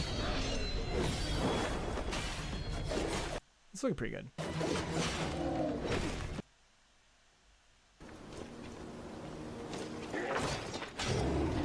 What is this? A cannon? That was sick.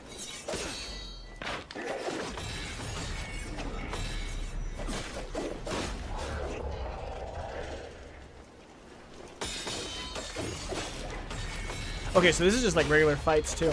Okay, so this is what they would be like. Feels pretty smooth.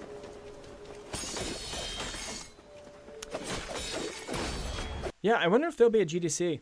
I'm like this close to buying a ticket to go to GDC. It's just, it's pretty far away. Pretty far away. All right, what do we got?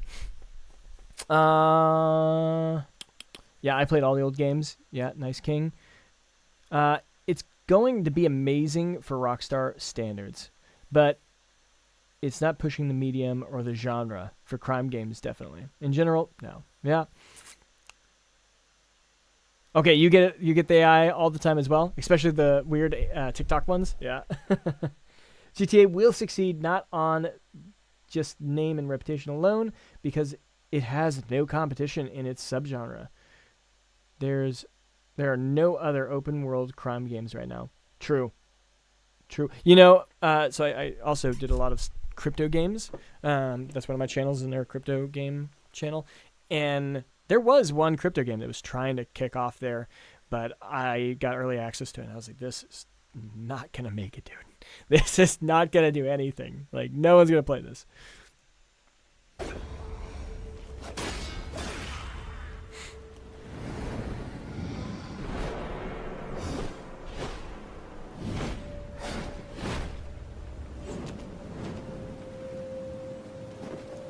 Yeah, I mean, this game looks good. I don't think I'm going to watch any more. Thanks for sharing, King. Do I think this is going to be Game of the Year? I don't know yet. I think that one guy was a little bit strong on it. Does look like a good game. And in September, I'll need another game to play. The only thing is, what's the timeline of Fable? Like, if Fable comes out around this game's going to have a really hard time getting people to buy it. Yeah. But then again, Fable hasn't shown anything, right? Like, have we gotten any new Fable content? The first preview 4 weeks ago. I have not seen this. Oh, we did get some gameplay. Okay, well, we gotta watch these. Sorry, guys. This is definitely next. 4 weeks ago. Yeah, these are both. Okay, let's watch the first preview. How have I missed these? I love Fable. Maybe I did watch them already.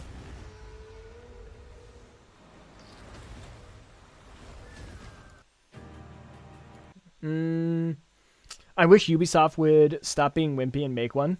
They could smash it, yeah, with a crime world, open world crime world. I mean, you do have Arkham Horror, right? Like, that one was Arkham Horror. Yeah, Batman. I never played it, but I imagine that one was pretty competitive. But because it's Batman IP, it's, Spider-Man a little bit too. But Fable looks amazing. Well, let's check it out.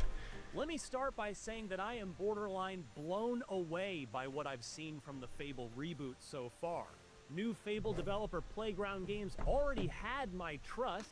This is a studio that has produced nothing but one open-world masterpiece after another, but after learning a lot more about what the team has in store for its resurrection of one of Xbox's biggest franchises, I'm even more bullish about where they're going with it. Playground has turned the Forza Tech engine good already. into a Like, this actually gives me medieval goosebumps. postcard. Combat is multi-layered. 1,000 NPC townsfolk are waiting to be romanced, 1,000? co-parented with, Romanced, co-parent, what? landlorded over, and there are chickens abound just waiting to be kicked. Oh my god, this just brought back so many memories. Like, the first, like, being a kid in a game. Like as a kid playing a video game, and you actually play as a kid for a little bit, and then you grow with the game. That was such a cool dynamic. Oh man, I'm so pumped for this. Fable's big coming out party at the recent Xbox Developer Direct. Oh my gosh, I have not been checking my. I have not been checking my other chats. Sorry guys, I have two chats because YouTube doesn't combine them. But Xavier went on to the short also. Hey there. You've pre-ordered the deluxe edition. Nice. I mean, these are probably from a while ago. Waiting for the PS5 preview. Yeah, I know that some people are really scared that it's not going to run well on the consoles.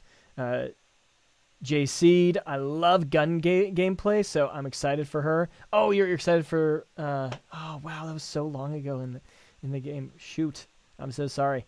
Why is the screen like that? Okay, I'm guessing you're on... Because that was back in the mobile... But that was Arch. Arch, you moved over to our mainstream. Shannon Morgan. I pre-ordered the game. My hope is the hype is worth the dedication of time waiting for this game for many years. That's all. Yeah, Shannon, I think there's been a lot of people who've been waiting a long time. I'm lucky. I've only been really, really following it since after Gamescom. I literally joined the Discord like in September, and that's when I got really excited about it. So, back to the main chat. Fable is back, baby. Fable 2 was my favorite.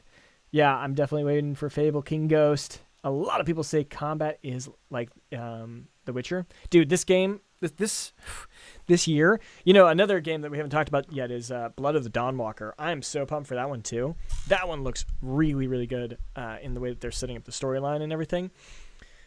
Obviously, I think they probably have the lowest budget of the three that we're mostly interested in. But this year, we got all these nice fantasy action games coming out. It's going to be a great year. Fulton about the choices the studio has made with this revival, so there's lots to discuss. But first, if you'll permit me, a quick Fable history lesson. I'm down. I'm down for how we got here. Out of the gate in the early 2000s, Fable was always fantastic, even if its early days on the original Xbox got a little extra scrutiny because its director at the time, legendary strategy game developer Peter Molyneux, made crazy promises about players planting acorns that would grow into full-size trees over the course of the campaign. But while that lofty systemic boast never came to be, the game... Okay, like, I did the Crimson Desert might be game of the year, but we might have to do a video later saying that Fable is going to be game of the year, and then everyone's gonna be like, "Oh, you're such a hypocrite." But just doing and this video is this IGN? Yeah, it's IGN. Them doing the nostalgia beforehand, like this is like perfect money. Like this is a good sponsored video. I mean, I don't even know if it's sponsored. They probably are doing this because they just love Fable too. But that's crazy. Rhea, this year is insane for games. Yes, it is. King Ghost Wolf. Another game I want to play is Beast of Reincarnation. I've not heard that one. I'm dying to hear more about Stranger Than Heaven. Jesus, there's so many games I have not heard of that we're going to have to track in later today. Lionhead delivered was nevertheless a rich, textured, uniquely British fairy tale that players could meaningfully affect change in. Whether their good deeds manifested a literal halo over their heads, their sheer evil caused actual horns to sprout from their skull, or they got married to a townsperson and lived a whole other life outside of the bigger picture quest within the world of Albion. Lionhead arguably perfected the formula in the Xbox 360 sequel, adding a dog who'd be by your side throughout the story, and Fable 3 tweaked it further still while making it questionable in Fable 3. I thought that one that Fable 1 was good, but Fable 3 hindsight decision to move the timeline forward by 500 years, thereby changing the entire look and feel of Albion. And then Microsoft, well, they royally screwed the franchise up by trying to turn it into a 4v1 multiplayer game that cost the studio its entire existence. That's a story for another day. Didn't even try it. The franchise has been dormant for over a decade. Enter Playground, who produced smash hit after smash hit in Microsoft's Forza Horizon driving series. Fulton told me that Playground was looking to expand and build a second team after Forza Horizon 3. Quote, "I don't remember who said the word Fable first, but as soon as I heard it, I was like, that has to be it. That fits so perfectly. It's a series that we adored here and still do." And the conversation went from there, and it went pretty fast. I think everybody felt, certainly I know the folks we spoke to on the Xbox side felt really strongly that if a studio were to start working on Fable to pick that up, it had to be a British studio. And the fact that we had this great working relationship, the fact that we were making this game... I don't know why people don't put timestamps, like chapters. That bothers me so much, especially like bigger YouTube channels. Like they know how to do it, but they also just want you to watch the whole video, so they don't put chapters. It's abuse. It's a literal abuse. I really need to look up Beast of Reincarnation. Okay, yep, I will do. Fable is back. Gothic is back. So many games are coming. Gosh, it's overwhelming. Yeah, I'm feeling you there. Check the other chat. Don't worry, shorts. Short vertical. I am there. I'm watching you guys. Imagine. Oh my god. I hate myself. Do I have Brave? I could probably download Brave while we wait. Brave browser. Download. Get Brave. Come here. I had this on. I got after I finished my Cryptos position, I uninstalled Brave. Because that was like where I had like all my wallets and stuff. I'm sure you guys care. Probably not. All right, here we go. Swords to wield and spells to cast, sure. And the humor and British charm look to be there. Look no further than a chicken spell wearing off, reverting the target back to their original form, but still flapping their arms and clucking. Or the chicken armor. You even start the game as a child just like you did in the originals. Yes! But where Playground is winning serious points with Fable fans like me so far is in its commitment to the game within the game. The town management aspects baked into Fable's urban areas. You'll be able to buy property, literally all of it if you can come up with enough gold. Hey, let's go. And become a beloved landlord or a loathed slumlord. Not to mention a kind boss or a horrible boss, should you purchase any businesses. You can also date and marry all of them, have kids with them, and should it come to it, get divorced. Let's romance, baby! Let's romance! Where the new Fable breaks from the old one is in the morality. No longer will it be so black or white, Fulton told me. You won't manifest that halo or sprout those horns. Instead, individual people in each city or town will form their own opinion of you based on how you treat them. That's meaning realistic. You could be a rich That is twat in Fable's so own cool. words, while getting hailed as a saint in another one. Better still, one of my least favorite aspects of modern role-playing games, procedurally generated content and all of the generic time-filling tedium it brings with it, is nowhere to be found in Fable. Instead, Fulton told me that every NPC is a unique, handmade, and fully voiced character. That is so refreshing these days that it gets me extra excited. And he said there's 1,000 of them? That's like Baldur's Gate 3, right? Like how many NPCs did Baldur's Gate 3 have? Baldur's Gate 3 NPCs. How many? Come on, you should be able to figure this out. How many NPCs in BG3? There we go. They had 500. That's double. That's literally double. That's crazy. That's actually crazy. If they can deliver on that, that's wild. Rhea Summers, have you seen Zoopunk? No, I have not. It's a prequel to Forged in Shadow Torch. I don't know that either. Okay, yeah, I'll have to look into all this. Yep. To talk to as many of them as I possibly can once I get a build of Fable in my hands.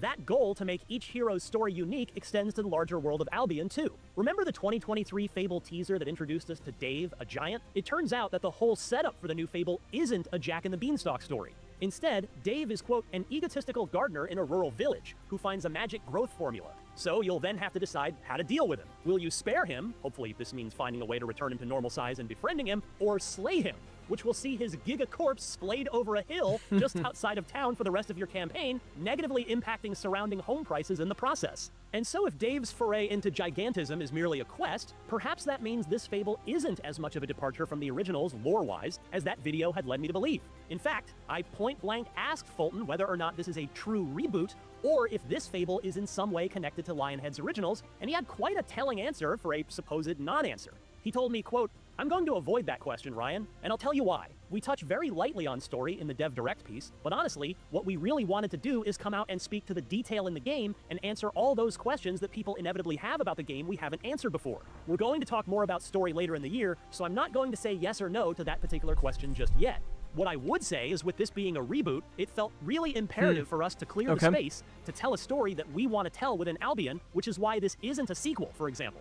This isn't necessarily connected to the original timeline or events or characters, but we do share lore, and some of that originating lore of the Fable universe is really important to our story. Make of that what you will. So Fable seems to have the look, the humor, the moral choices, the quintessentially British charm. Playground, to put it simply, seems to understand the assignment here. And the studio, as I mentioned earlier, absolutely gets the benefit of the doubt from me on account of its impeccable track record since its inception. What then am I worried about? There is one thing, and it's a key part of Fable.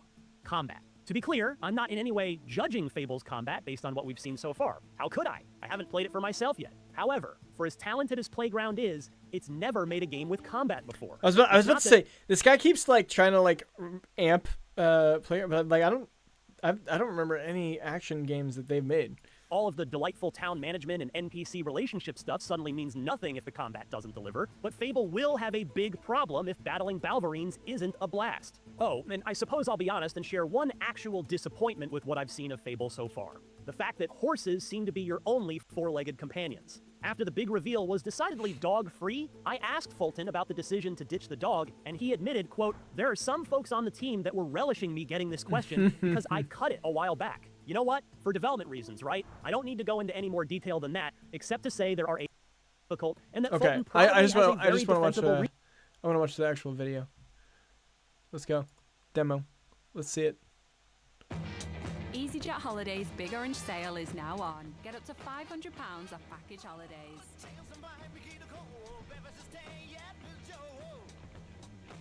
Book now. Search EasyJet Holidays. Okay. Get out there. Also, I'm not sure I like this horse animation. It's like blah, blah, blah, blah. Doesn't look great. Those are special, different. We're stronger than regular people. Oh, but it's also because this is way faster. Fight with a combination of strength, skill, and will. Seamlessly blending melee and ranged weapons with magical abilities gives us style-weaving combat, allowing you to show off your. That was pretty cool. Against single opponents. Okay. And large groups of enemies alike.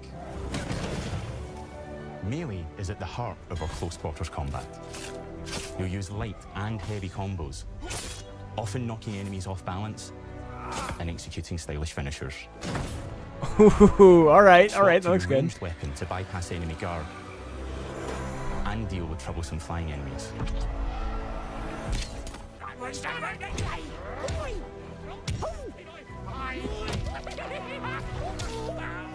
Hobbs are back. Wow. As are Balverines, Hollowfolk, and Trolls. Ooh. And we're adding brand new enemies too, like this fearsome cockatrice, a giant fire-breathing chicken. Each enemy family is different, with their own weaknesses to exploit and defenses to overcome. But with all the unique tools in your combat toolbox, how you defeat your enemies is up to you.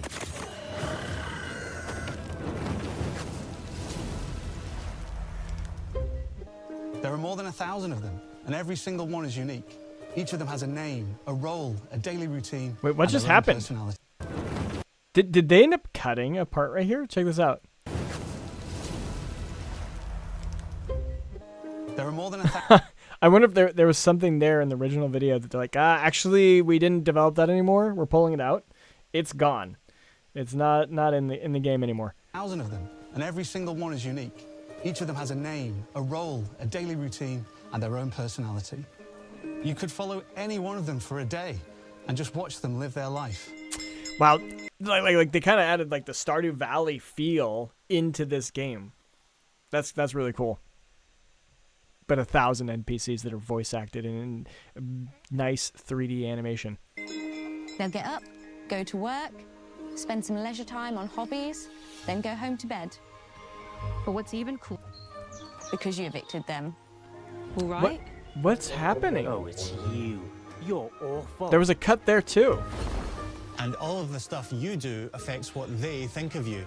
You're a legend. Because everything you do builds your reputation. Very impressive. Now that's an hero right there. But we have a slightly different take on it. For us, morality isn't black and white. There are lots of grey areas. And importantly, morality is subjective. No two people see things exactly the same way.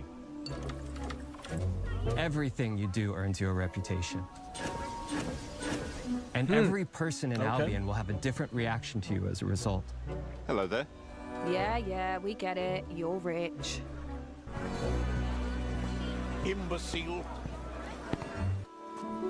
It's here. Okay, it's skipping along. I think I'm on the wrong trailer. Like, this is Wild Gamer SK. I don't think that's the actual, like...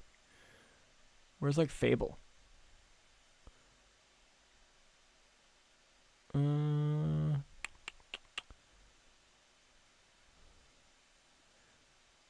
Whatever, PlayStation probably has it right. No, that's only 38 seconds. Fable gameplay.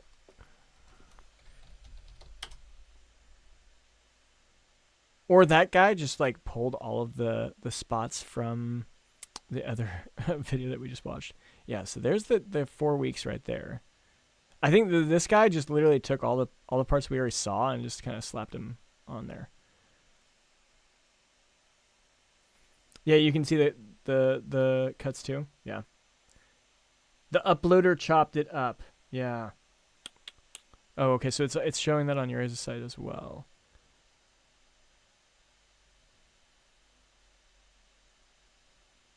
It's really interesting. Like all of these are coming from different people. That's only a 30-second one. First gameplay. That's 9 minutes. 24 minutes from this one. What the heck?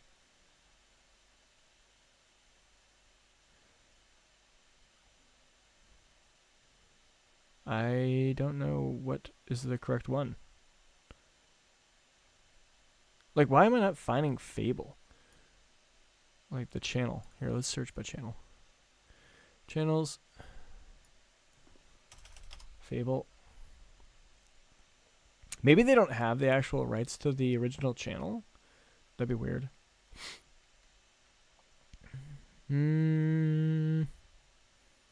Well, shit. I guess we'll just keep watching that one that's all janked. I had 7 pension funds from previous GameSpot? Okay, let's just look up GameSpot then.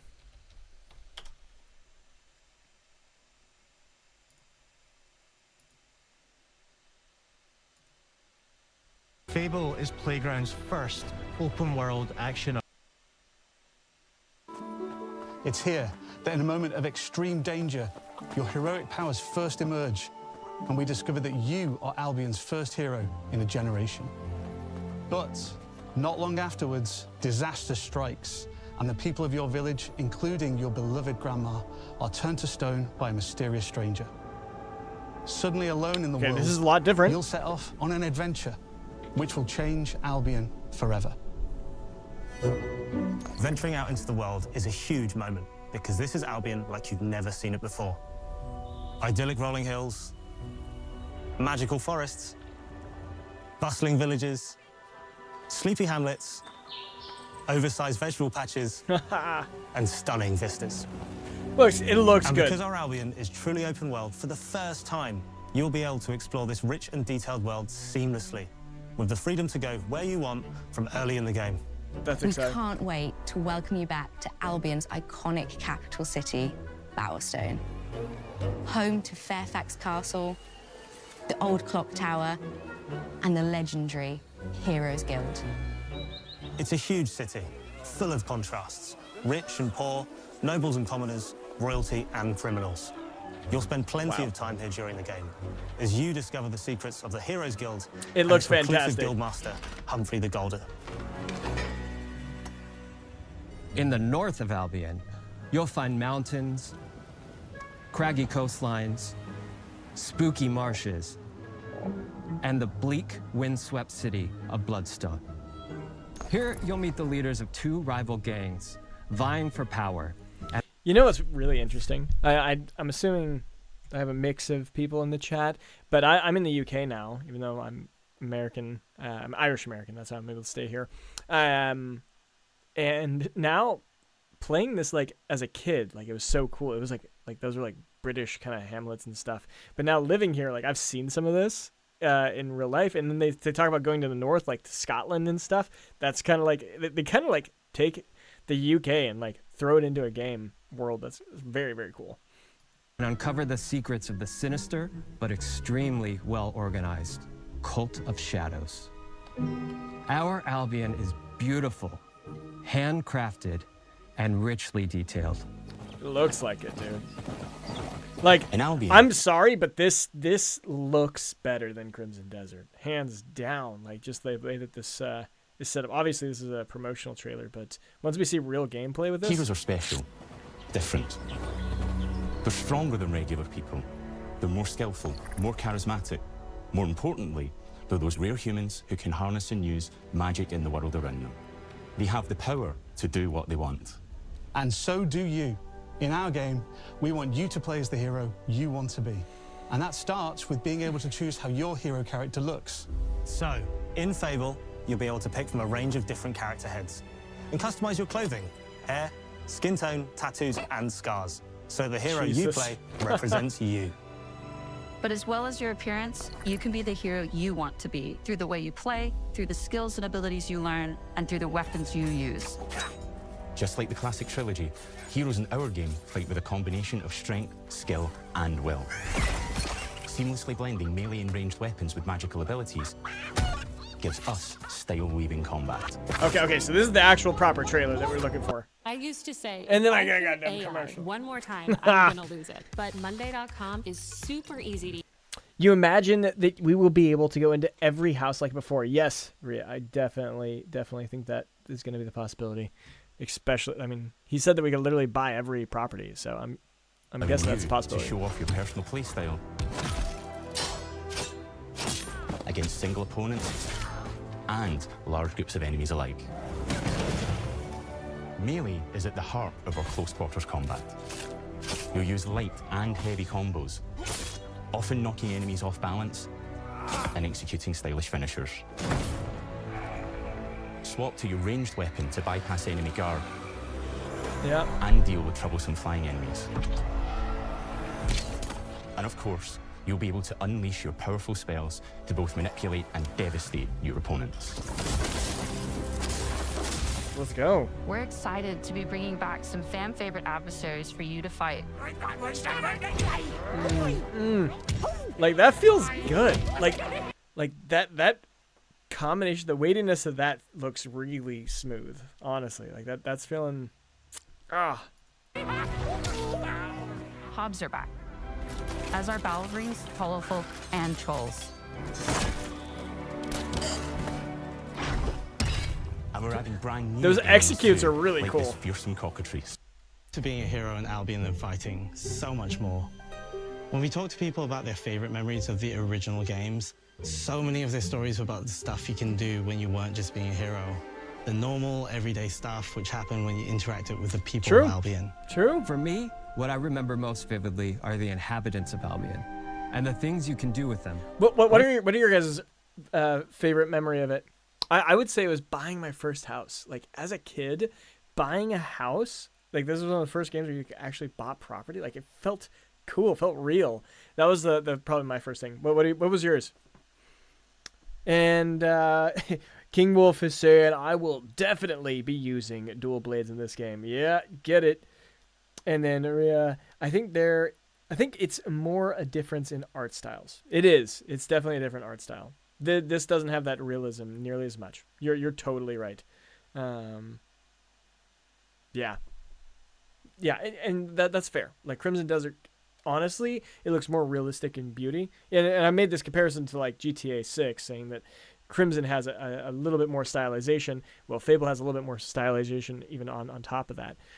But Crimson Desert is realist enough to make it just look beautiful. Like, really, like that's a real terrain. Like, you could almost like really see that. I don't know. To them. The crazy thing about the classic Fable games was that in the middle of a sprawling RPG was almost a complete other game where you could just mess around with the villagers and townsfolk.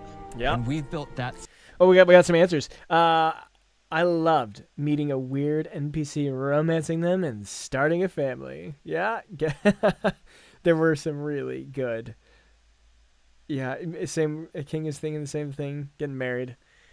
Yeah. Honestly, it took me a while to realize I could do that. I actually didn't think about that for a very long time. I think I was actually may have been too young to like think of dating and getting married, so I didn't even try. Oh, King was always helping people. GTA 6 looks pseudo-real, but is keeping a bit of that cartoonish look. very well. Yeah, it does. Definitely. Same experience in the middle of our game too. Buying a house, getting a job, making some money. Romancing a villager, getting married. What the heck? Guys, they literally just repeated what we just talked about. Like I said buying a house and then the other one said romancing. Ah, that's funny. Builds your reputation. Very impressive. Now that's an hero right there. Underpinned all of the original games, and morality is central to our game too. Okay, we've already seen some of this. We'll skip along. Yeah. The people of Albion will, loudly. Imbecile. Imbecile. Your reputation is created by the choices you make, and you are going to make a lot of them. Big choices, little choices, moral choices, and some choices that will actually change the landscape of Albion for the rest of your game. We call this idea, your choices change the world. Let's give you an example. Early in the game, you'll meet a character named Dave, an egotistical gardener in a rural village who discovers a magical growth formula. He accidentally turns himself into a giant and becomes a big problem. It'll be your job to deal with him, and ultimately it will be your choice whether to kill him or to spare him. If you kill him, his giant corpse will lie on the farmland just outside of town for the rest of the game. And that is going to affect house prices. It will also affect what a lot of the villagers think about you. Especially Dave's sister. In Fable, the choices you make sister. will define you. Oh, What does being a hero mean to you? At Playground Games, we've built a pedigree for beautiful, immersive, open-world experiences. Yes, they've typically involved sports cars, but this is a passion project for all of us here. Every member of this team, which we've built from scratch, has two key things in common: a deep love for the franchise and a burning desire to bring it back. We're making this for Fable fans just like us, but also to introduce Fable to gamers who've never played the series before. It's been great to finally tell you a little about the game we're making. There'll be much more to share as we get closer to our launch. I'm excited to tell you today that Fable is coming to Xbox, PC, and PlayStation. Yeah. Dude, this is crazy. Like, this year's gonna be absolutely crazy. Like, last year, you know, it was pretty clear. Expedition 33 was gonna stomp everyone, but what? Who is gonna win this year? Oh my god, how did I miss Fable, like, watching these videos?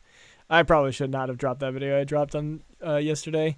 It was way too early to call Game of the Year. Oh well. It was good. It was a good video. I need to respond to these comments at some point. Okay. So what were some of the other games that we needed to check out? We got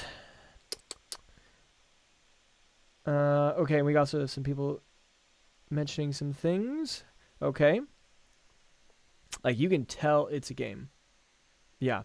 Okay. Oh, you're saying, like, in certain shots in the trailer, screenshots, it looks like a hyper realistic cartoon. Yeah.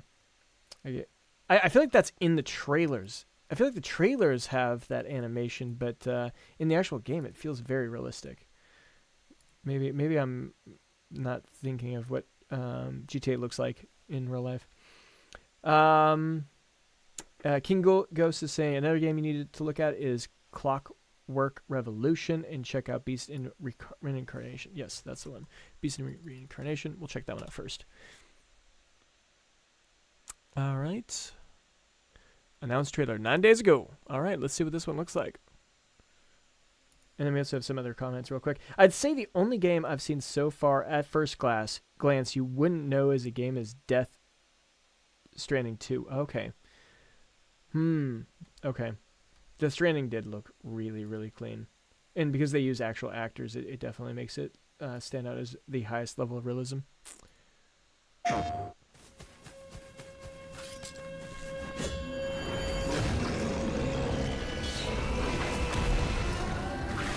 Okay.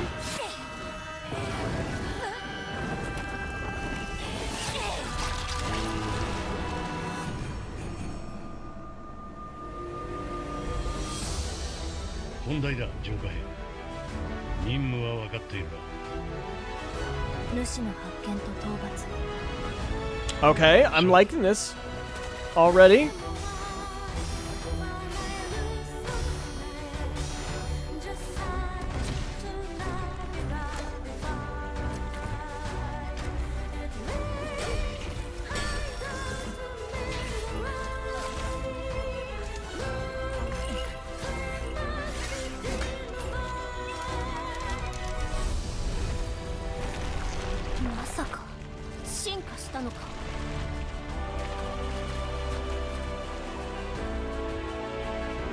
Wow.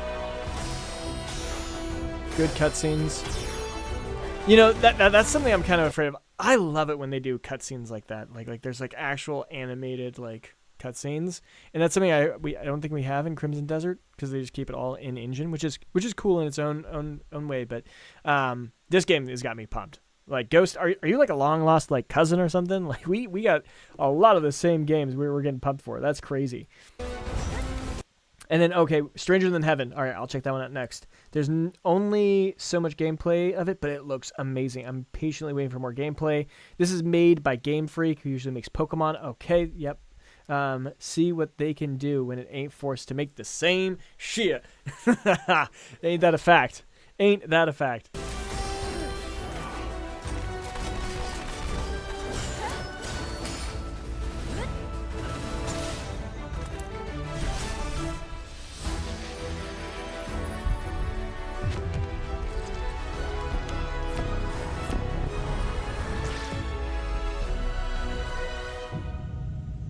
Beast of Reincarnation.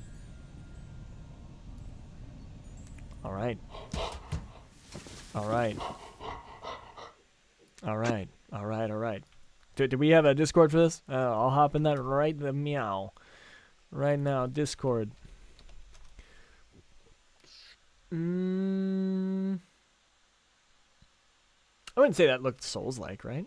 Didn't look. It had good action. More. I guess. Souls like it has good action, but I don't see the Discord. That looks not good, worth clicking. I'm gonna leave this on the side. I'll have to research that. All right, next one is Stranger Than Haven.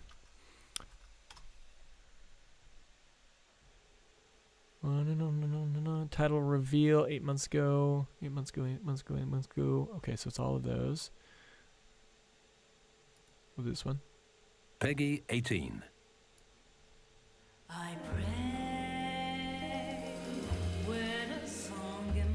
By Sega.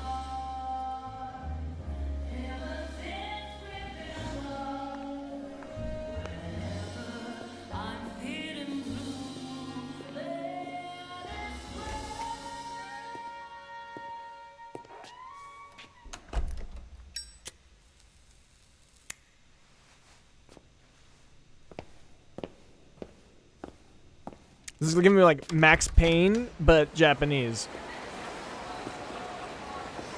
That was my initial gut, but now I don't know.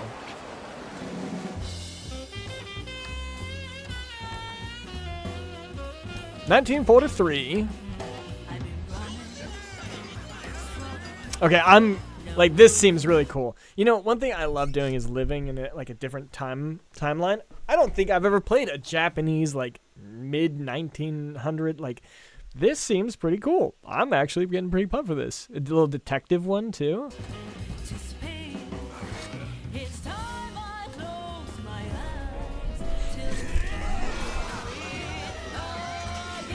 Okay, that was kind of cool. Like, in that clip, like, all the people see him, like, scream and pull out a blade. Oh, and that's the most liked, most replayed spot? Yeah, because it's pretty sick.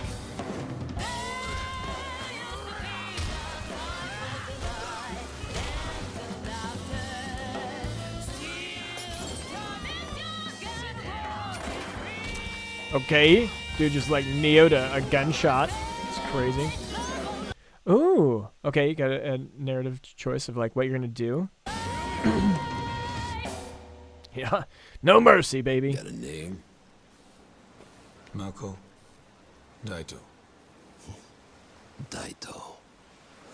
A Jap then, huh? Don't I look like one? You're not? So, what are you then? Sana. Whoa, okay, so that I was like, okay, how's he dodging a bullet? Okay, there must be some fantasy element. That's pretty cool.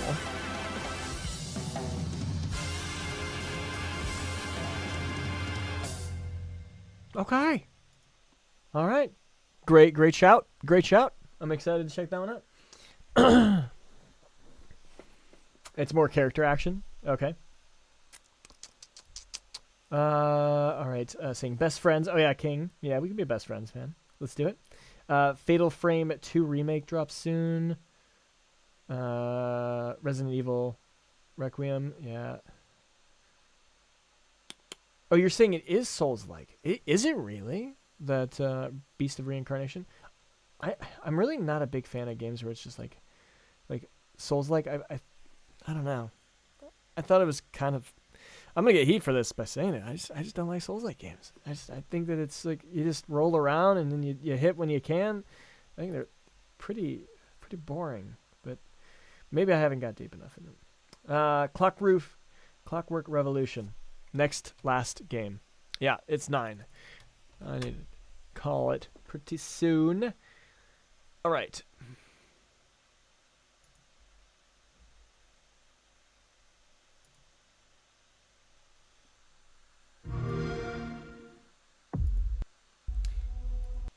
And then Ria was saying that it was a more visceral Yakuza-style game. Yes, it is.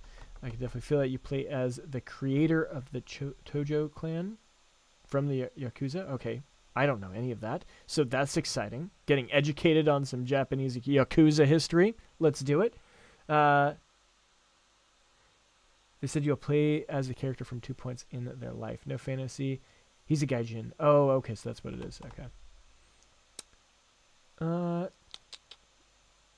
Yep. In Japanese, foreigners, yeah. I watched Tokyo Drift, Fast and Furious. I know that.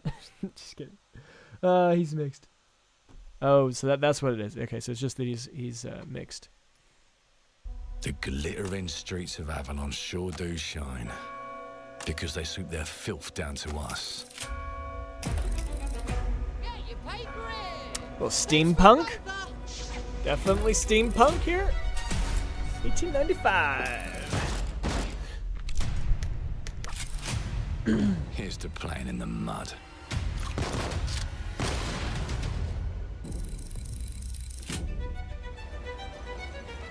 Life here ain't for the soft-hearted. You will be paying me back until you fucking rust. Oh my God! It ain't for the spineless. The shark. Get your filthy pickers off me. And as sure as shite ain't for the decent. That's a clean sweep for what There has been a crime! Justice itself has been affronted! I have been burgled! Lord Griswick. Bertold! Yes, I got that part. Do you know anyone who might wish you ill?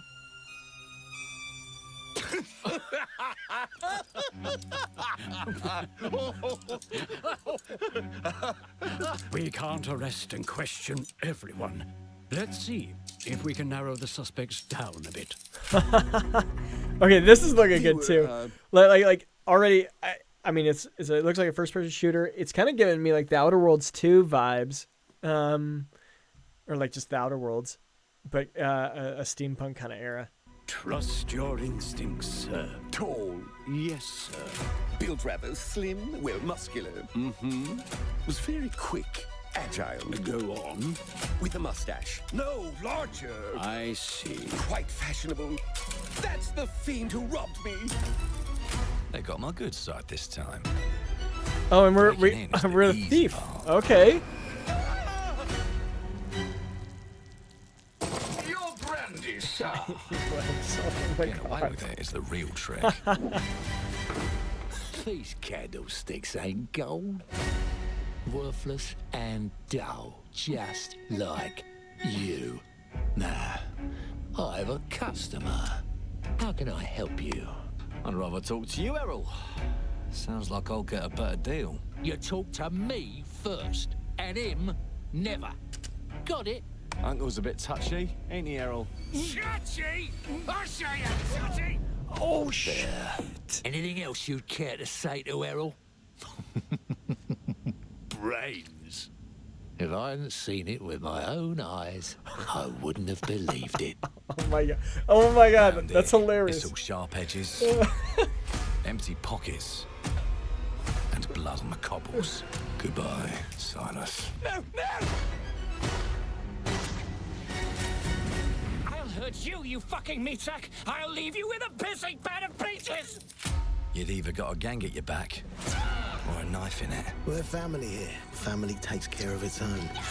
Can't put a price on that, can you? Them's in charge. They don't keep order. They keep power. Take this thing into the crucible and melt it. They just want us beaten, broken, and too scared to fight back. I don't want to kill him. That's why it pays to be clever and well-armed.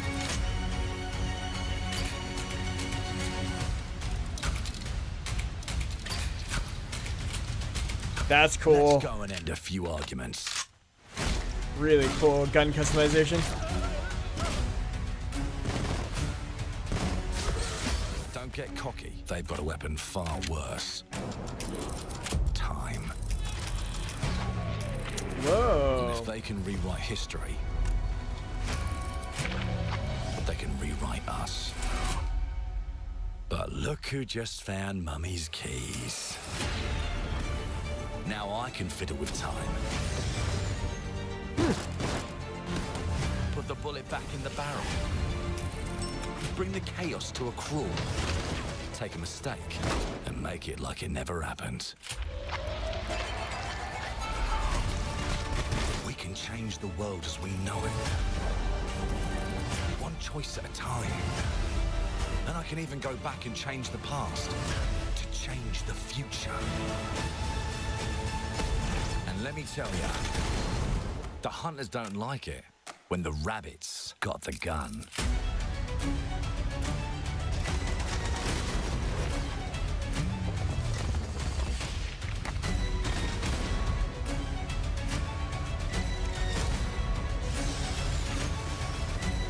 Yeah, dude, like I'm just mesmerized by it.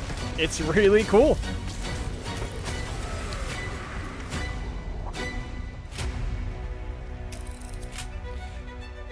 That was just in general an incredible. Now let me alone and piss off. Play a day. Like an incredible trailer. Like they killed that. Whoever did their script writing for that was just really well done. That's crazy. Oh my gosh. That's really funny. It was super funny. There was lots of cool systems like the time I don't know. It's looking pretty good. When does this one come out? They don't say in this one?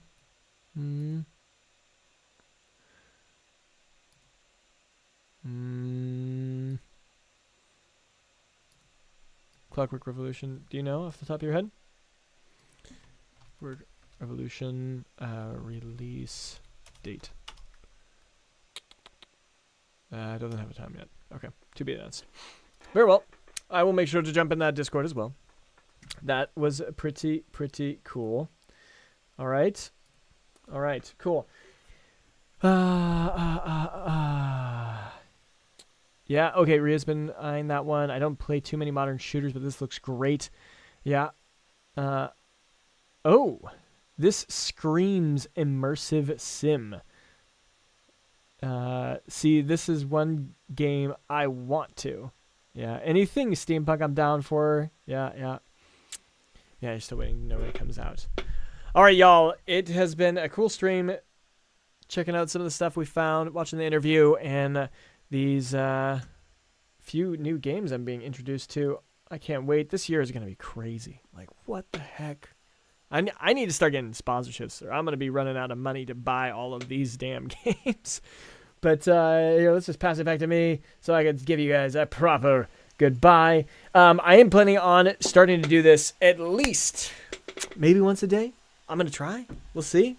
It's been a bit busy, and I do want to try and get some actual content out as well, not just do live streams. Live streams is more new to me. I'm not. You guys probably can tell, but it should be a good time. Either way, that's all we've got for today. I hope you guys liked it. I'll see you guys tomorrow. Stream tomorrow.